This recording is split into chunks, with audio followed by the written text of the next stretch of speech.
شروع کر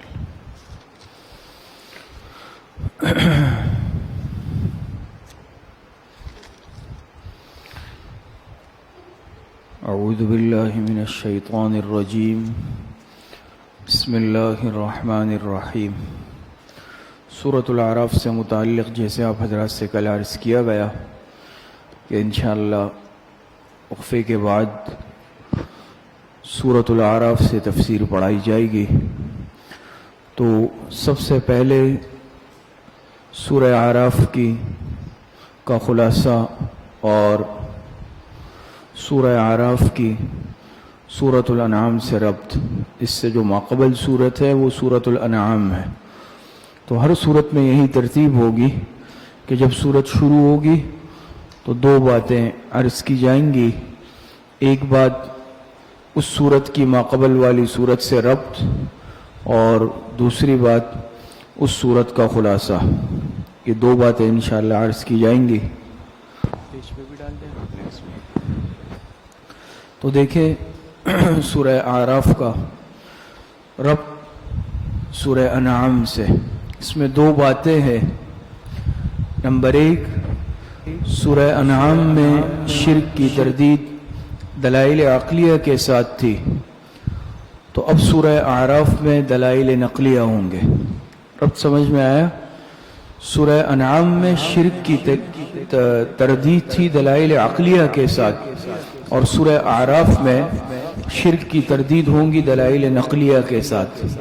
نمبر دو، جب مسئلہ توحید سورہ انعام میں دلائل ثلاثہ کے ساتھ مبرہن ہو گیا، مضبوط ہو گیا، تو اب سورہ اعراف میں فرمایا کہ اس مسئلے کو جرت اور استقلال کے ساتھ لوگوں تک پہنچاؤ، یعنی حضور علیہ السلام کو حکم دیا گیا کہ اب اس مسئلے کو، توحید کے مسئلے کو لوگوں کے سامنے خوب جرت اور استقلال کے ساتھ بیان کرو، اس کی تبلیغ میں جو مصائب اور تکالیف آئے اس کو برداشت کرو۔ اسی طرح اس سورت کے مضامین کی ترتیب سورہ انعام کی مضامین کے برعکس اور سورہ مائدہ کے مطابق ہوں گے۔ پہلے نفی شرک فعلی اور پھر اس کے بعد نفی شرک اعتقادی کا بیان ہے۔ یہ تو سورہ اعراف کا سورہ انعام کے ساتھ ربط آپ حضرات کے سامنے بیان ہوا۔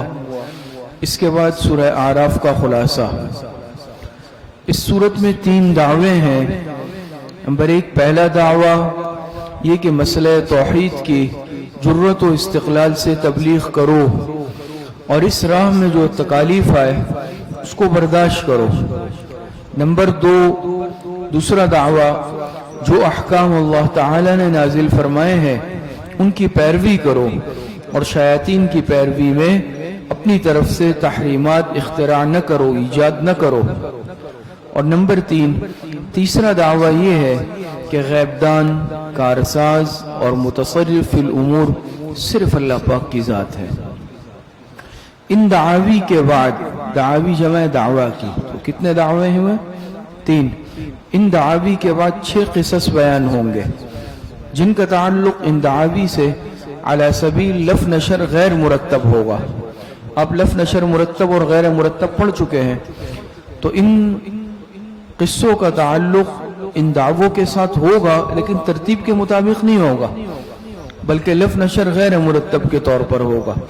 پہلے 3 قصے تیسرے دعوے سے متعلق ہوں گے، چوتھا قصہ دوسرے دعوے سے متعلق، اور 5واں قصہ دوسرے اور تیسرے دونوں دعوی سے متعلق ہوگا، چھٹا قصہ پہلے دعوے سے متعلق ہوگا۔ تو دیکھیں ترتیب نہیں ہوئی نا، غیر مرتب ہے۔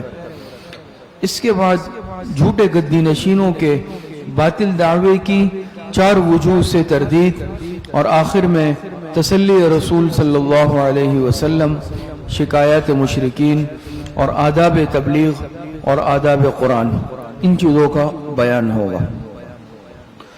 تو یہ آپ حضرات کے سامنے سورہ اعراف کا سورہ انعام کے ساتھ ربط بھی ذکر ہوا اور سورہ اعراف کا خلاصہ آپ حضرات کے سامنے بیان ہوا۔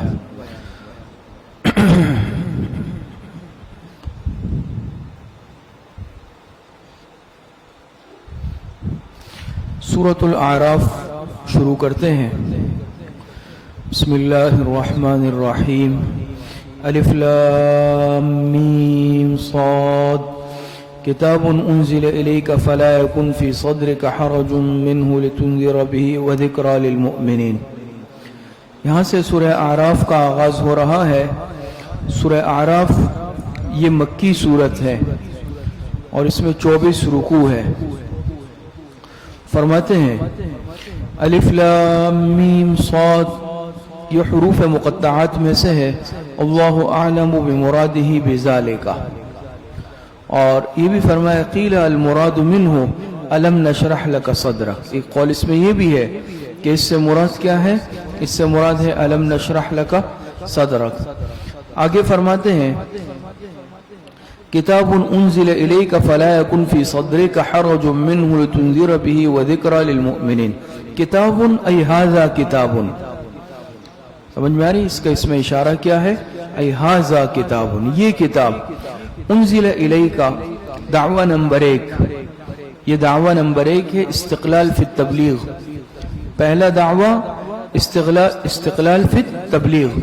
کتاب انزل الیک فلا یکن فی صدرک حرج منہ، فرماتے ہیں کہ یہ کتاب ہے انزل الیک جو اتاری گئی ہے آپ پر، فلا یکن فی صدرک حرج، بس نہ ہونی چاہیے آپ کے سینے میں کچھ تنگی اس سے متعلق۔ یہ کتاب ہے جو اتاری گئی ہے آپ پر، بس نہ ہونی چاہیے آپ کے سینے میں کچھ تنگی منہ اس سے۔ بات سمجھ میں آ رہی ہے؟ لتنذر بہ وذکری للمؤمنین۔ یہاں سے حکمت انزال اور فریضہ رسول، حکمت انزال اور فریضہ رسول، فلا یکن فی صدرک حرج منہ لتنذر بہ، یہاں سے حکمت انزال ہے۔ کیوں اتاری یہ کتاب؟ تاکہ ڈرائے آپ اس کے ذریعے سے، وذکری للمؤمنین، مؤمنین مستفیدین کا بیان ہے، اور لوگوں کو یہ نصیحت ہے ایمان والوں کے لیے، تاکہ اس کے ذریعے سے آپ لوگوں کو ڈرائیں۔ وذکری للمؤمنین، اور یہ کتاب نصیحت ہے کس کے لیے؟ ایمان والوں کے لیے۔ آگے فرماتے ہیں اتبعوا ما انزل الیکم من ربکم ولا تتبعوا من دونہ اولیاء۔ یہاں سے فریضہ امت ہے۔ دعوی نمبر 2 فریضہ امت، دوسرا دعویٰ ہے اور فریضہ امت ہے۔ اوپر پہلا دعویٰ تھا فریضہ رسول تھا، یہاں سے دوسرا دعویٰ ہے فریضہ امت۔ فرماتے اتبعوا ما انزل الیکم من ربکم، پیروی کرو تم اس کتاب کی جو اتاری گئی ہے تمہارے پاس تمہارے رب کی طرف سے۔ تم اتباع کرو، پیروی کرو اس کتاب کی جو تمہارے پاس تمہارے رب کی طرف سے اتاری گئی ہے۔ بات سمجھ میں آ رہی ہے؟ وَلَا تَتَّبِعُوا مِن دُونِهِ أَوْلِيَاءَ، اور نہ اتباع کرو اللہ کے سوا دوسرے یاروں کا۔ ہمارے حضرت استاد صاحب دامت برکاتہم نے اس کا ترجمہ فرمایا ہے دوسرے یاروں کا، ساتھیوں کا۔ بات سمجھ میں آ رہی ہے؟ قلیلا ما تذکرون، بہت ہی کم نصیحت مانتے ہو تم۔ سمجھ میں آ رہی ہے بات؟ آگے فرماتے ہیں وَكَم مِّن قَرْيَةٍ أَهْلَكْنَاهَا فَجَاءَهَا بَأْسُنَا بَيَاتًا أَوْ هُمْ نَائِمُونَ۔ تخویف دنیاوی ہے، یہاں سے تخویف دنیاوی ہے۔ فرماتے ہیں وَكَم مِّن قَرْيَةٍ أَهْلَكْنَاهَا فَجَاءَهَا بَأْسُنَا بَيَاتًا أَوْ هُمْ قَائِلُونَ۔ اور کتنی ہی بستیاں ہیں جن کو ہم نے تباہ کر ڈالا۔ اللہ رب العزت فرماتے ہیں اور کتنی ہی بستیاں ہیں کہ جن کو ہم نے اہلکناہا تباہ کر ڈالا۔ فجاءها بأسنا بیاتا او ہم قائلون، پس آیا ان پر ہمارا عذاب بیاتن، رات کے وقت۔ کس وقت؟ بیاتن یعنی ای بائتینا، رات کے وقت آیا۔ او ہم قائلون، یا ایسی حالت میں آیا کہ جس وقت وہ آرام کرنے والے تھے۔ قیلولہ، یہ قیلولہ جو ہے اس سے ہے قائلون، یا وہ دوپہر کے وقت آرام کرنے والے تھے۔ رات کے وقت تو انسان مکمل نیند کرتا ہے، اور جو دوپہر کا وقت ہوتا ہے اس میں انسان ہلکی سی نیند کرتا ہے، اس کو قیلولہ کہتے ہیں۔ بات سمجھ میں آ رہی ہے؟ تو یہ جو قائلون کہا ہے اس سے مراد دوپہر کے وقت کا آرام ہے، جس کو ہم عام طور پر قیلولے سے تعبیر کرتے ہیں۔ فرماتے ہیں کہ کتنی ہی بستیاں ایسی ہیں کہ جن کو ہم نے تباہ کر ڈالا، پس آیا ان پر ہمارا عذاب بیاتن رات کے وقت، او ہم قائلون یا ایسی حالت میں کہ وہ دوپہر کے وقت آرام کرنے والے تھے، قیلولہ کرنے والے تھے۔ آگے فرماتے ہیں فما کان دعواہم اذ جاءہم بأسنا الا ان قالوا انا كنا ظالمین، پھر نہ تھی ان کی پکار جس وقت کے پہنچا ان پر ہمارا عذاب، پس پھر نہ تھی ان کی پکار جس وقت کے پہنچا، دعواہم سے مانے پکار، جس وقت کے پہنچا ان پر ہمارا عذاب، بأسنا جب پہنچا ان پر ہمارا عذاب، کیا تھی پکار؟ الا ان قالوا انا كنا ظالمین، مگر یہ کہ کہنے لگے کہ بے شک ہم ہی تھے ظالم۔ بات سمجھ میں آ رہی ہے؟ ان کی پکار کیا تھی کہ ہم ہی ظالم تھے، پھر اقرار کرنے لگے۔ فَلَنَسْأَلَنَّ الَّذِينَ أُرْسِلَ إِلَيْهِمْ وَلَنَسْأَلَنَّ الْمُرْسَلِينَ، تخویف اخروی ہے یہاں سے، تخویف اخروی۔ وَكَمْ مِنْ قَرْيَةٍ تخویف دنیاوی کا بیان تھا، فَلَنَسْأَلَنَّ سے تخویف اخروی کا بیان ہے۔ فرماتے فَلَنَسْأَلَنَّ الَّذِينَ أُرْسِلَ إِلَيْهِمْ وَلَنَسْأَلَنَّ الْمُرْسَلِينَ، پھر ہم ضرور پوچھیں گے الَّذِينَ أُرْسِلَ إِلَيْهِمْ، ان لوگوں سے جن کے پاس رسول بھیجے گئے تھے، پس ہم ضرور پوچھیں گے ان لوگوں سے جن کے پاس رسول بھیجے گئے تھے، وَلَنَسْأَلَنَّ الْمُرْسَلِينَ، اور ہم ضرور پوچھیں گے رسولوں سے بھی۔ بات سمجھ میں آ رہی ہے؟ ان سے بھی پوچھیں گے اور رسولوں سے بھی، دونوں سے سوال ہوگا۔ ان سے تو یہ سوال ہوگا کہ تم لوگوں نے رسولوں کو کیا جواب دیا، اطاعت کی یا اطاعت نہیں کی، بات مانی تھی یا نہیں مانی تھی۔ بات سمجھ میں آ رہی ہے؟ ان سے تو یہ پوچھ گچھ ہوگی کہ جب پیغمبر اور رسول تمہارے پاس آئے تو تم نے کیا جواب دیا، ان کی دعوت کو قبول کیا تھا یا ان کی دعوت کو مسترد کر دیا تھا۔ اور رسولوں سے کیا پوچھا جائے گا کہ انہوں نے تمہیں کیا جواب دیا۔ اس کے نیچے لکھا ہے نا ماذا اجبتم المرسلین، پیغمبروں سے یہ پوچھا جائے گا کہ ان کا کیا جواب تھا جب تم لوگ گئے، جب تم نے انہیں توحید کی دعوت دی، انہوں نے کیا سلوک کیا، انہوں نے تمہیں کیا جواب دیا، تو پیغمبروں سے یہ پوچھا جائے گا۔ بات سمجھ میں آ رہی ہے؟ آگے فرماتے ہیں فَلَنَقُصَّنَّ عَلَيْهِمْ بِعِلْمٍ وَمَا كُنَّا غَائِبِينَ، فرماتے فَلَنَقُصَّنَّ عَلَيْهِمْ، پھر ہم ضرور بیان کر دیں گے ان کے سامنے، بعلم تمام احوال اپنے علم سے، وما كنا غائبین اور نہ تھے ہم کہیں غائب۔ اللہ پاک فرماتے پھر ہم ضرور بیان کر دیں گے ان کے سامنے تمام احوال اپنے علم سے، وما كنا غائبین اور ہم نہ تھے کہیں غائب۔ اگر یہ جھوٹ بولیں گے بھی تو ان کو جھٹلا دیا جائے گا، کیوں؟ اللہ پاک تو ہر وقت ہر جگہ موجود ہے، سارے احوال دیکھ رہے ہیں، سارے احوال سن رہے ہیں۔ تو اگر انہوں نے رد کیا ہوگا، پیغمبروں کو جھٹلایا ہوگا، سارا احوال، سارے کے سارے احوال اللہ پاک قیامت کے دن بتا دیں گے کہ تم نے تو یہ سلوک کیا، تم نے پیغمبروں کو یہ جواب دیا، یہ جواب دیا، یہ جواب دیا۔ بات سمجھ میں آ رہی ہے؟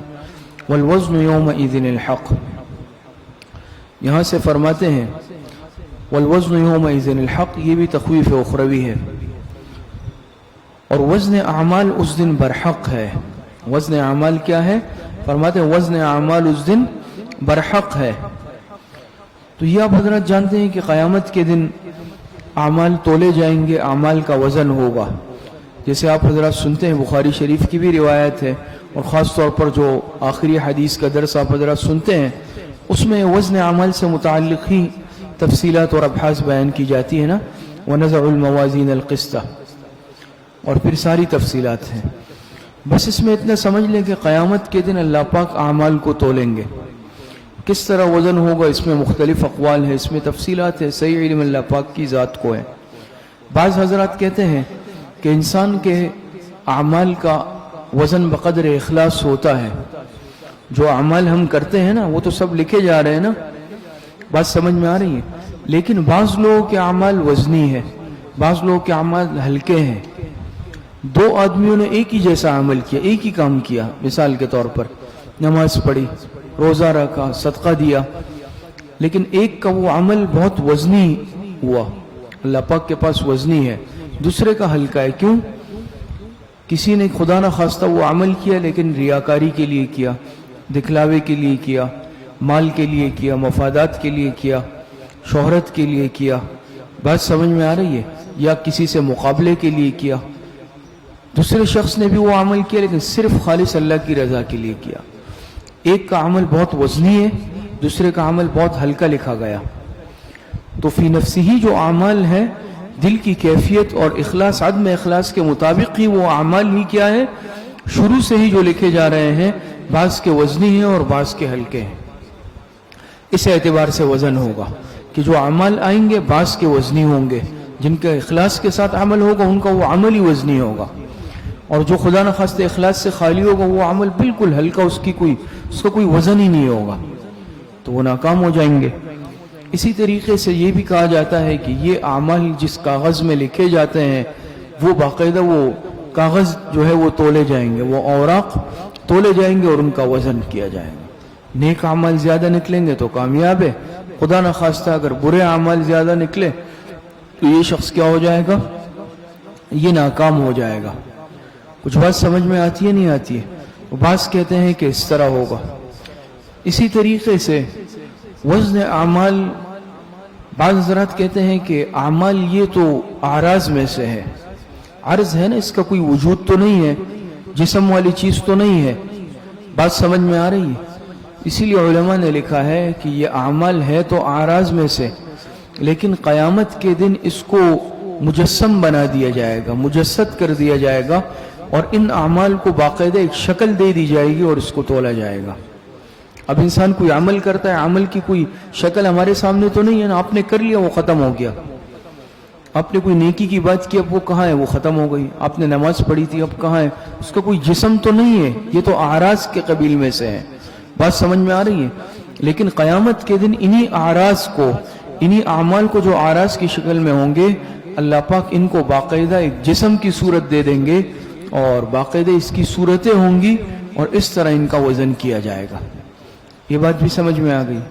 ایک بات اس میں یہ بعض حضرات اس پر اعتراض کرتے ہیں کہ یہ اعمال جو ہے یہ تو اعراض ہے، اور جب عمل وجود میں آتا ہے وہ تو آ کے معدوم ہو جاتا ہے، اس کے بعد جب شے معدوم بن جاتا ہے تو اس کا وزن کیسے ہوگا؟ بات سمجھ میں آتی ہے؟ انسان جو عمل کرتا ہے وہ عمل ہو جاتا ہے پھر ختم ہو جاتا ہے، باقی نہیں ہے، تو کس چیز کا وزن ہوگا؟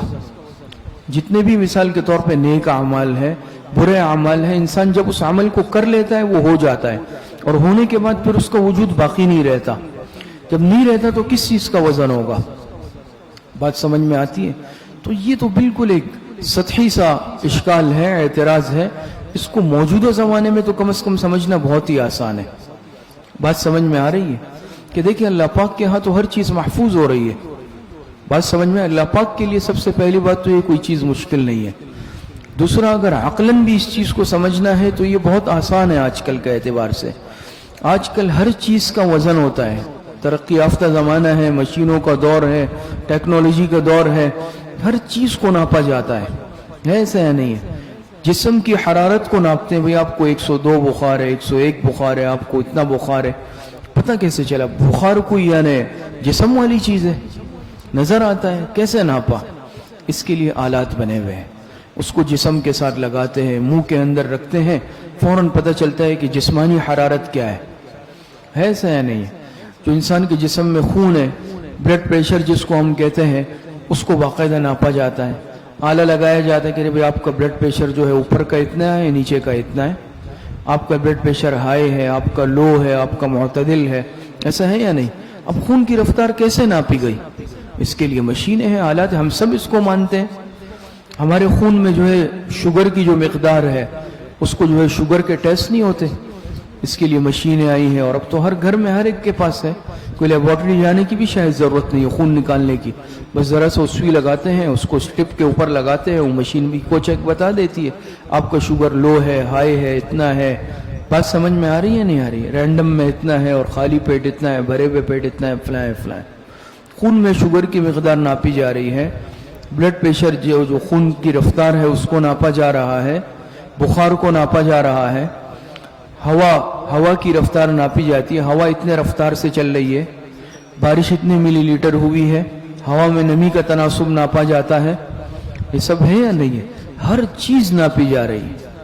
کوئی چیز ایسی نہیں ہے کہ جس کا کوئی کیفیت آج کل معلوم نہ کی جاتی ہو. ہوا کی رفتار ہے، بارش کی مقدار ہے، بارش کی رفتار ہے، اسی طریقے سے اور جو چیزیں آج کل آئی ہیں. اور وزن تو ترازو، اور یہ تو عام ہے، بلکہ اب تو ایسے ترازو آئے ہیں کہ آپ اگر ایک کاغذ رکھیں اس کا وزن ہوگا، اس کاغذ پہ آپ نقطہ لگائیں، ڈاٹ لگائیں، اس کا بھی وزن بتائے گا. بغیر ڈاٹ کے اس کاغذ کا وزن اتنا ہے، اپنے پینسل سے ایک نقطہ ہلکا لگائیں، اس کا بھی وزن بتائے گا. یہ تو ہم خود دیکھتے ہیں نا، اس کو تو ہم بھی نہیں جھٹلاتے.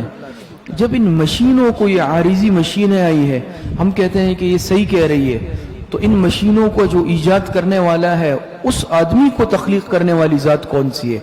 وہ اللہ پاک کی ہے. تو اس کے لیے مشکل ہے جس نے انسان کو بنایا، تخلیق کیا. اور یہ ناقص انسان اتنی ترقی کر گیا عارضی دنیا میں کہ یہ اتنی مشینوں کو ایجاد کر رہا ہے، اس پہ ہم یقین رکھتے ہیں.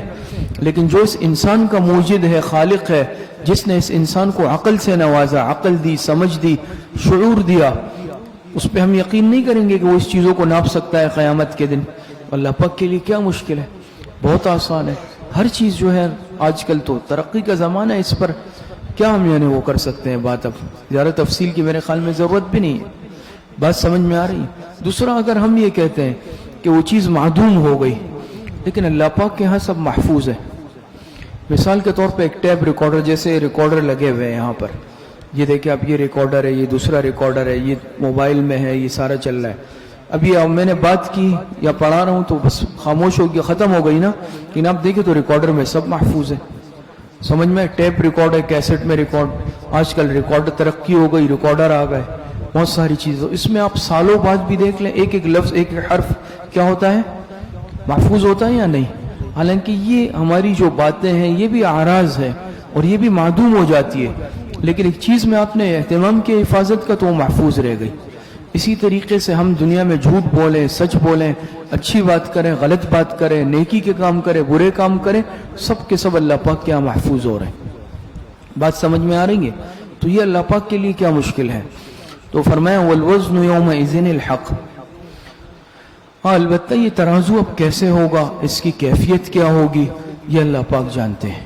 بات سمجھ میں آ رہی ہے؟ تو فرماتے ہیں والوزن یومئذ الحق، اور وزن اعمال اس دن کیا ہے؟ یہ برحق ہے، یہ ہوگا. اعمال تولے جائیں گے، اعمال کا باقاعدہ کیا ہوگا؟ اعمال کا باقاعدہ وزن ہوگا. بات سمجھ میں آ رہی ہے؟ ہر چیز، ہوائی جہاز چلتے آپ دیکھتے ہیں نا، اب تو اہتمام اس کا بھی ہے کہ اسکرینیں لگی ہوئی ہر سیٹ کے پیچھے. آپ ہوں گے تو آپ کے جو آگے والی سیٹ ہے اس کے پیچھے آپ کے لیے اسکرین ہے نا، اس میں یہ دکھائیں گے ہوائی جہاز کتنی رفتار سے چل رہا ہے. گراؤنڈ اسپیڈ بھی دکھائیں گے کہ گراؤنڈ کی اسپیڈ اتنی ہے، ہوا میں اس کی رفتار اتنی ہے. بات سمجھ میں آئے؟ کتنی بلندی پہ جا رہا ہے وہ بھی سب دکھائیں گے. اس وقت کہاں سے گزر رہا ہے، وہ سیٹلائٹ کے ذریعے سے سارا نظام ہے. بات سمجھ میں آ رہی ہے؟ تو وہ ہر چیز دکھاتے ہیں. ابھی ہمارا سفر ہوا ترکی میں، تو ایک جگہ یہ ایئر بلون نہیں ہوتے جو اس کے ذریعے سے، بھاپ کے ذریعے سے، اور اس کے ذریعے سے اس کو اوپر لے جاتے ہیں، نیچے باسکٹ لگی ہوتی ہے. تو ہمیں بھی شوق تھا تھوڑا سا، ہم نے کہا اس کی بھی وہ کر لے سواری. تو ایک جگہ پہ اس میں ہم بیٹھے، تو درمیان میں وہ آدمی ہوتا ہے جو اس کو کنٹرول کرتا ہے. باسکٹ میں خانے بنائے ہوئے ہیں، کسی میں 10 افراد بیٹھتے ہیں، کسی میں 20 افراد بیٹھتے ہیں. اور مابین کی جو جگہ ہے اس میں صرف وہ آدمی ہوتا ہے، ایک یا دو ہوتے ہیں، انہوں نے سائلنڈر رکھے ہوتے ہیں گیس کے بھرے ہوئے فل، اور انہوں نے جو ہے ایک مشین، یعنی اس طرح ایک جیسے موبائل ہوتا ہے نا، موبائل ٹائپ کی ایک چیز اس کے ساتھ وہاں لگائی ہوتی ہے. تو ہم خود بھی دیکھ رہے تھے، اس میں جتنا اوپر جائے گا اس میں وہ آئے گا کہ اتنی ہائٹ پہ جا رہا ہے، 100 میٹر ہے، 200 میٹر ہے، جتنا اوپر جائے گا وہ بڑھتا جائے گا، 1300 میٹر تک، 1800 میٹر تک لے جائیں گے. پھر جب نیچے آئے گا تو یہ بھی دکھائیں گے کتنا نیچے آ رہا ہے. تو یہ ساری چیزیں، یہ تو ایجادات ہے، بلکہ اب تو یہ عام چیز ہو گئی ہے. تو جب یہ چیزیں ہم ناپ رہے ہیں، اونچائی ناپ رہے ہیں، نیچے آنا ناپ رہے ہیں، ہوا کی رفتار ناپتے ہیں، ہر چیز کو ناپا جا رہا ہے، تو یہ اللہ پاک کے لیے کیا مشکل ہے. فرماتے ہیں والوزن یومئذ الحق، اور وزن اعمال یہ اس دن برحق ہے. آگے فرمایا فمن ثقلت موازینہ فاولئک هم المفلحون. یہاں سے بشارت کا بیان، بشارت ہے. فرماتے ہیں فمن ثقلت موازینہ، انجام مومنین اور بشارت. فمن ثقلت موازینہ فاولئک هم المفلحون. پھر جن کے پلے بھاری ہوں گے، سمجھ میں آ رہی ہے؟ تو یہی لوگ کامیاب ہوں گے، جن کے پلے بھاری ہوں گے تو یہی لوگ کیا ہوں گے؟ یہی لوگ کامیاب ہوں گے۔ موازین موزون کے معنی میں ہے، اس چیز سے مراد کیا ہے؟ اعمال مراد ہے۔ بات سمجھ میں آ رہی ہے؟ جس کے اعمال بھاری ہوں گے، پلوں سے مراد اعمال ہے نا، اعمال کا بھاری ہونا مراد ہے۔ پلے میں دنیا کے ترازو میں جو چیز تولی جاتی ہے تو ترازو کے پلہ مقصود نہیں ہوتا، جو چیز اس میں ڈالی جاتی ہے اصل مقصود وہ ہوتی ہے نا، اس کو تولنا مقصود ہوتا ہے۔ تو یہاں بھی اصل مقصود اعمال کو تولنا ہے، اس سے مراد اعمال ہے۔ اور جس کے اعمال وزنی ہوں گے فَأُولَئِكَ هُمُ الْمُفْلِحُونَ، وہی لوگ کیا ہوں گے؟ کامیاب ہوں گے۔ وَمَنْ خَفَّتْ مَوَازِينُهُ، انجام مجرمین، انجام مجرمین یا انجام محرومین، بات سمجھ میں آ رہی ہے؟ تو وہ تھا انجام مومنین، فمن ثقلت موازینہ، اور ومن خفت موازینہ سے کیا ہے؟ انجام محرومین مراد ہے۔ بات سمجھ میں آ رہی ہے؟ یا انجام مجرمین مراد ہے، دونوں عنوانات ہو سکتے ہیں۔ ومن خفت موازینہ فاولئک الذین خسروا انفسهم بما كانوا بآیاتنا یظلمون، اور جن کے پلے ہلکے ہوں گے، اعمال ہلکے ہوں گے، فاولئک الذین خسروا انفسهم، فرماتے ہیں کہ یہی وہ لوگ ہیں الذین خسروا انفسهم، جنہوں نے خسارے میں ڈالا اپنے آپ کو، یہی وہ لوگ ہوں گے جنہوں نے اپنے آپ کو کس میں ڈالا؟ خسارے میں ڈالا۔ بما كانوا بآیاتنا یظلمون، کس لیے خسارے میں ڈالا؟ بسبب اس کے کہ ہماری آیتوں کی حق تلفی کرتے تھے، بسبب اس کے کہ ہماری آیتوں کی کیا کرتے تھے؟ ہماری آیتوں کی حق تلفی کرتے تھے۔ آگے فرماتے ہیں وَلَقَدْ مَكَّنَّاكُمْ فِي الْأَرْضِ وَجَعَلْنَا لَكُمْ فِيهَا مَعَائِشَ قَلِيلًا مَا تَشْكُرُونَ۔ آگے فرماتے ہیں وَلَقَدْ مَكَّنَّاكُمْ، تذکیر بِآلاء اللہ کا بیان، یا نعمت تربیت، نعمت تربیت یا تذکیر بِآلاء اللہ۔ فرماتے ہیں وَلَقَدْ مَكَّنَّاكُمْ فِي الْأَرْضِ، اور بے شک جگہ دی ہم نے تم کو زمین میں، وَجَعَلْنَا لَكُمْ فِيهَا مَعَائِشَ، اور پیدا کیے ہم نے تمہارے لیے اس میں روزی کے اسباب۔ معائش مطلب روزیاں یا پھر روزی کے اسباب۔ تو اللہ پاک فرماتے ہیں کہ ہم نے دی بے شک تم کو زمین میں جگہ، سمجھ میں آئی؟ مکناکم، تمکین، جگہ دی ہم نے زمین میں، تم کو بسایا۔ وجعلنا لکم فیہا معائشہ، اور پیدا کیے ہم نے تمہارے لیے اس میں روزیاں یا روزی کے اسباب۔ قلیلا ما تشکرون، مگر بہت ہی کم تم شکر کرتے ہو۔ غلہ، روزی، اناج، یہ سب کے سب کیا ہے؟ زمین سے اگتا ہے نا۔ وَلَقَدْ خَلَقْنَاكُمْ ثُمَّ صَوَّرْنَاكُمْ ثُمَّ قُلْنَا لِلْمَلَائِكَةِ اسْجُدُوا لِآدَمَ، نعمت ایجاد۔ یہاں سے فرماتے ہیں وَلَقَدْ خَلَقْنَاكُمْ، نعمت ایجاد کا بیان اور دوسرے دعوے کی تمہید، نعمت ایجاد کا بیان اور دوسرے دعوے کی تمہید۔ میں نے وَلَقَدْ خَلَقْنَاكُمْ، اللہ پاک یہاں تخلیق کا بیان، ایجاد کا بیان فرما رہے ہیں، تو نعمت ایجاد کا بیان بھی ہے اور دوسرے دعوے کی تمہید بھی ہے۔ فرماتے ہیں وَلَقَدْ خَلَقْنَاكُمْ ثُمَّ صَوَّرْنَاكُمْ، اللہ پاک فرماتے ہیں اور بلا شبہ ہم نے پیدا کیا تم کو، ثُمَّ صَوَّرْنَاكُمْ، خَلَقْنَاكُمْ وَخَلَقْنَا آبَاءَكُمْ، تمہیں بھی پیدا کیا، تمہارے آباء و اجداد کو، سب کو ہم نے پیدا کیا۔ ثُمَّ صَوَّرْنَاكُمْ، پھر ہم نے تم کو، پھر صورت بنائی ہم نے تمہاری، پھر کیا بنائی؟ اب آپ فرماتے ہیں ہم نے تم کو پیدا کیا، اور فرماتے ہیں کہ پھر ہم نے تمہاری صورت بنائی۔ بات سمجھ میں آ رہی ہے؟ ثُمَّ قُلْنَا لِلْمَلَائِكَةِ اسْجُدُوا لِآدَمَ فَسَجَدُوا إِلَّا إِبْلِيسَ، پھر حکم کیا ہم نے فرشتوں کو، اسجدوا لآدم، کہ فرشتوں کو، کہ ہم نے حکم دیا، پھر ہم نے فرشتوں کو کہ سجدہ کرو آدم کو۔ کس کو سجدہ کرو؟ آدم کو سجدہ کرو۔ فسجدوا الا ابلیس، سجدہ کیا سب کے سب نے مگر سوائے کس کے؟ ابلیس کے۔ ابلیس کے سوا سب نے سجدہ کیا۔ لم یقم من الساجدین، نہیں تھا وہ سجدہ کرنے والوں میں سے، ابلیس سجدہ کرنے والوں میں سے نہیں تھا۔ بات سمجھ میں آ رہی ہے؟ سب کے سب نے سجدہ کیا مگر سوائے ابلیس کے۔ اب اس کی تفصیل سورہ بقرہ میں بھی انشاءاللہ پڑھ لیں گے جب اس کا موقع آئے گا۔ سورہ بقرہ میں اس کی بہت تفصیلات ہے۔ باقی یہ سمجھ لیں کہ اللہ پاک نے حضرت آدم علیہ السلام کے سامنے فرشتوں کو یعنی حکم دیا کہ آدم کو سجدہ کر لو، سب کے سب فرشتوں نے سجدہ کیا سوائے کس کے؟ ابلیس کے۔ یہ ابلیس یہ بھی اصل خلقت کے اعتبار سے آگ سے پیدا کیا گیا تھا، جنات میں سے تھا، یہ ملائکہ میں سے تھا نہیں خلقتاً فطرتاً اصلاً، بلکہ یہ جنات میں سے تھا، آگ سے اس کی پیدائش تھی، لیکن اس نے اللہ پاک کی اتنی عبادت کی، اتنی اطاعت کی کہ ملائکہ کی صف میں داخل ہو گیا۔ بات سمجھ میں؟ کثرت عبادت سے اس نے یعنی مقام وہ پا لیا کہ یہ ان کی صف سے نکل کر یہ کس کی صف میں داخل ہو گیا؟ ملائکہ کی صف میں داخل ہو گیا۔ لیکن امتحان کے لیے جب اللہ پاک نے حکم دیا فرشتوں کو کہ آدم کو سجدہ کر لو، سب تمام کے تمام فرشتوں نے سجدہ کیا۔ تو فرماتے ہیں فسجدوا، اور دوسری جگہ پر فسجد الملائکۃ کلہم اجمعون، ہے نا، سب کے سب۔ نحو میں آپ حضرات پڑھتے ہیں کہ دیکھیں ملائکہ خود بھی جمع، کلہم خود بھی جمع، اجمعین خود بھی جمع، کتنی تاکیدیں آئی ہیں کہ تمام کے تمام فرشتوں نے کیا۔ اس سے صرف اور صرف استثناء کس کا تھا؟ ابلیس کا، الا ابلیس، اس نے نہیں کیا، اس نے سجدے سے انکار کر دیا۔ لم یکن من الساجدین، اور نہیں تھا یہ سجدہ کرنے والوں میں سے۔ اصل میں تھا تو چونکہ خلقت کے اعتبار سے جنات میں سے تھا، آگ سے پیدائش تھی، تو جب اللہ پاک نے حکم دیا اس نے عجب اور تکبر اختیار کیا اور اپنی منطق پیش کرنے لگا نا، خلقتنی من نار وخلقتہ من طین، آگے آ رہا ہے۔ تو دیکھیں قال ما منعک الا تسجد اذ امرتک، اللہ پاک نے فرمایا کہ کس چیز نے روکا تجھ کو سجدہ کرنے سے؟ اذ امرتک، جب حکم دیا میں نے تم کو۔ اللہ پاک نے فرمایا کہ تمہیں کس چیز نے سجدہ کرنے سے روکا جب میں نے تم کو حکم دیا ہے سجدہ کرنے کا؟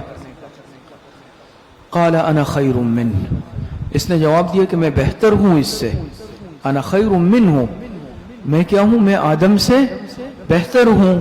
کیوں بہتر ہوں؟ خلقتنی من نار وخلقتہ من طین، اس لیے کہ پیدا کیا ہے تو نے مجھ کو آگ سے اور پیدا کیا ہے تو نے اس کو خاک سے، مٹی سے۔ اپنا فلسفہ جھاڑنے لگا، اپنی عقلی توجیہ پیش کرنے لگا۔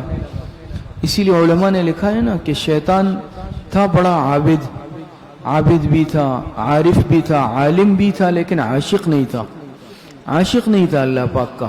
اس لیے دیکھیں حکم کس کا تھا یہ نہیں دیکھا ظالم نے۔ بات سمجھ میں آ رہی ہے کہ یہ کہنے لگا کہ میں افضل ہوں، آدم مفضول ہے۔ یہاں افضل و مفضول کی بحث تو نہیں ہے، یہ دیکھو حکم کس ذات کا ہے، حکم کون دے رہا ہے؟ حکم نہیں مانا۔ اللہ پاک نے فرمایا کہ کس چیز نے تمہیں روکا سجدہ کرنے سے؟ تم نے سجدہ کیوں نہیں کیا؟ اللہ تسجدہ ای ان تسجدہ، یہ لا زائدہ ہے، یہاں پر لا زائدہ ہے نا۔ قال ما منعک ان تسجدہ، یہ نہیں ہے کہ تمہیں کس چیز نے روکا کہ تم سجدہ یعنی تم سجدہ کرو، تمہیں سجدہ کرنے سے کس چیز نے روکا؟ نہ کرنے سے نہیں، سجدہ کرنے سے۔ سمجھ میں آ رہی ہے؟ لا زائدہ ہے۔ تو اس نے کیا جواب دیا ابلیس نے؟ انا خیر منہ، میں بہتر ہوں اس سے، میں آدم سے بہتر ہوں۔ بھئی کیوں بہتر؟ خلقتنی من نار وخلقتہ من طین، اس لیے کہ پیدا کیا ہے تو نے مجھے آگ سے اور تو نے اس کو پیدا کیا ہے مٹی سے۔ مقصد اس کا یہ تھا کہ آگ مٹی سے افضل ہے۔ آگ کیا ہے؟ آگ مٹی سے افضل ہے، تو میں بہتر ہوا۔ جب میں بہتر ہوا تو افضل کیوں مفضول کو سجدہ کرے؟ بات سمجھ میں آ رہی ہے؟ حالانکہ اصل اللہ پاک کا حکم تھا۔ اور علماء نے باقاعدہ لکھا، علامہ شبیر احمد عثمانی رحمۃ اللہ علیہ نے بڑی بہترین بحث یہاں فرمائی ہیں، اور فرماتے ہیں علامہ ابن قیم رحمۃ اللہ علیہ نے مٹی کے آگ سے افضل ہونے کی غالباً 35 وجوہات لکھی ہے، 35 سے بھی زائد وجوہات اور اسباب لکھے ہیں کہ مٹی یہ کیا ہے؟ آگ سے افضل ہے۔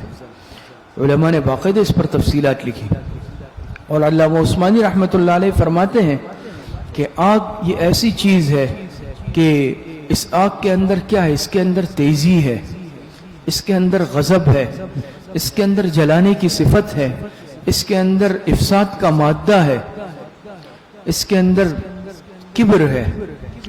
سمجھ میں آ رہی ہے؟ تعلی ہے، بلندی ہے، تیزی ہے۔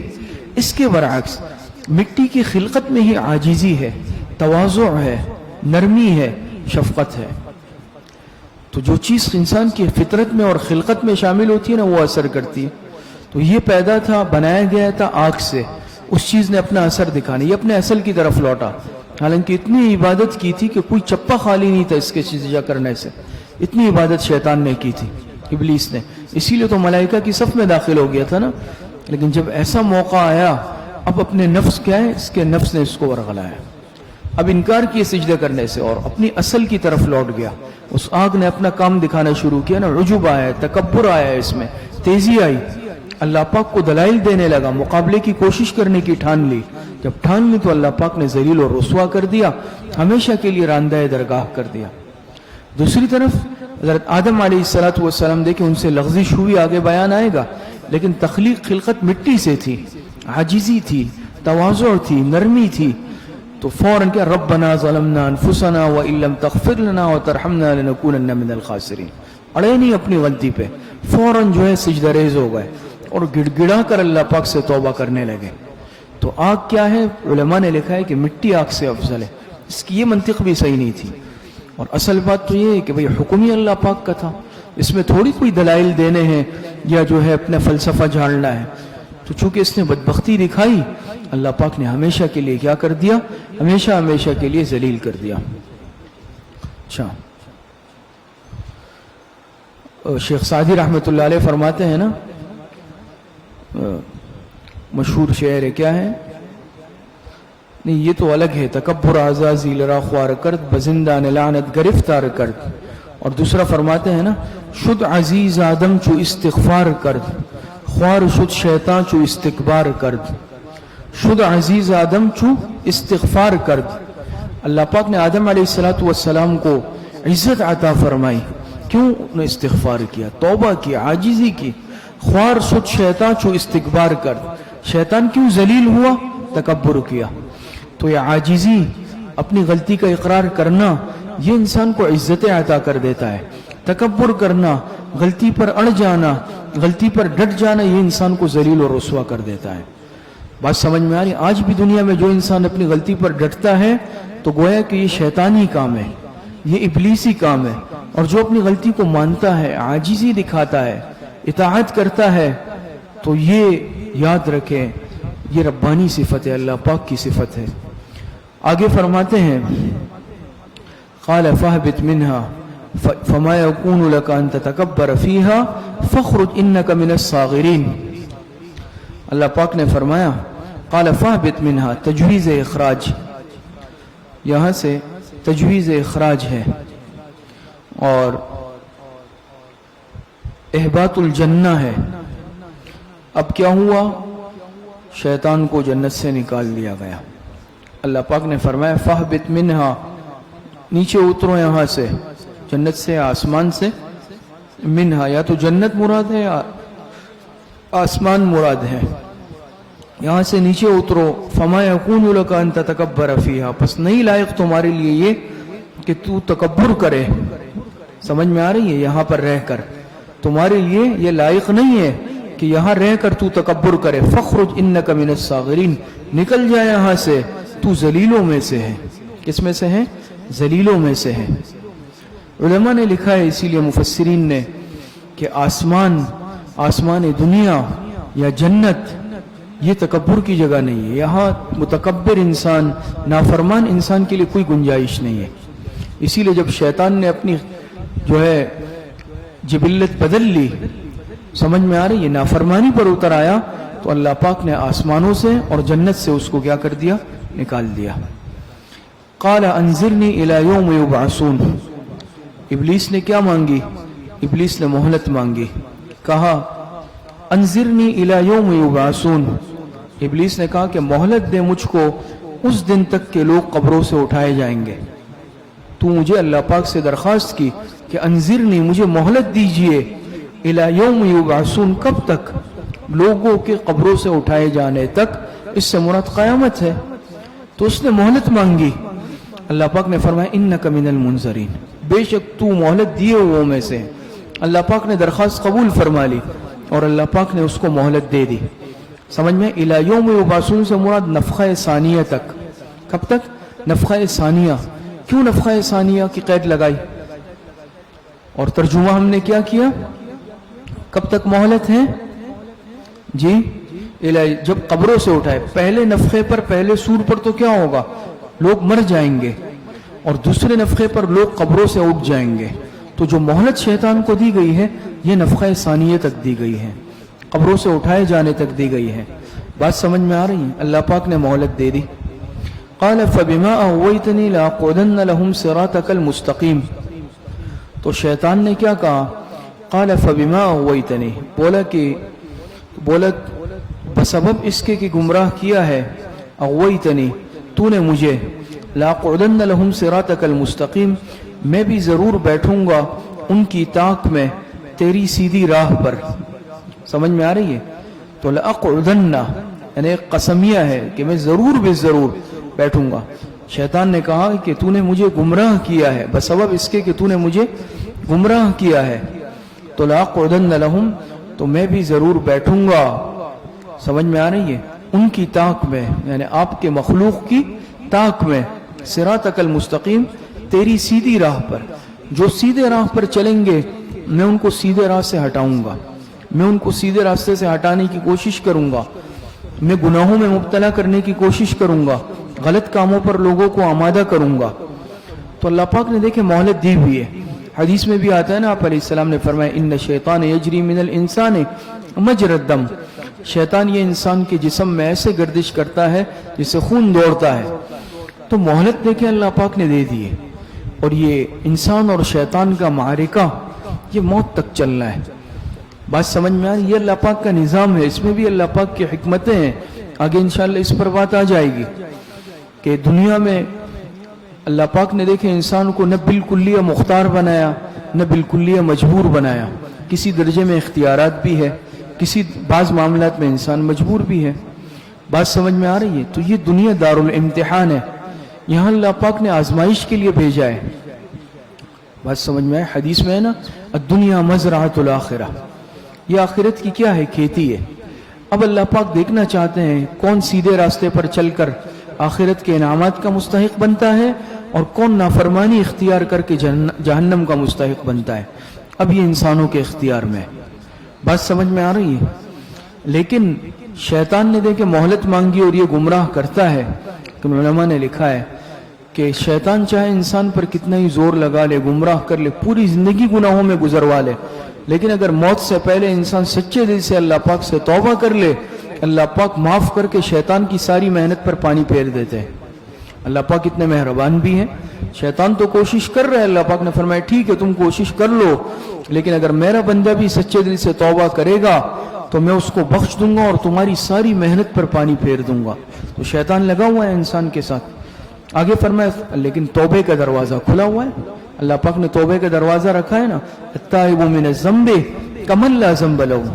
بات سمجھ میں آ رہی ہے؟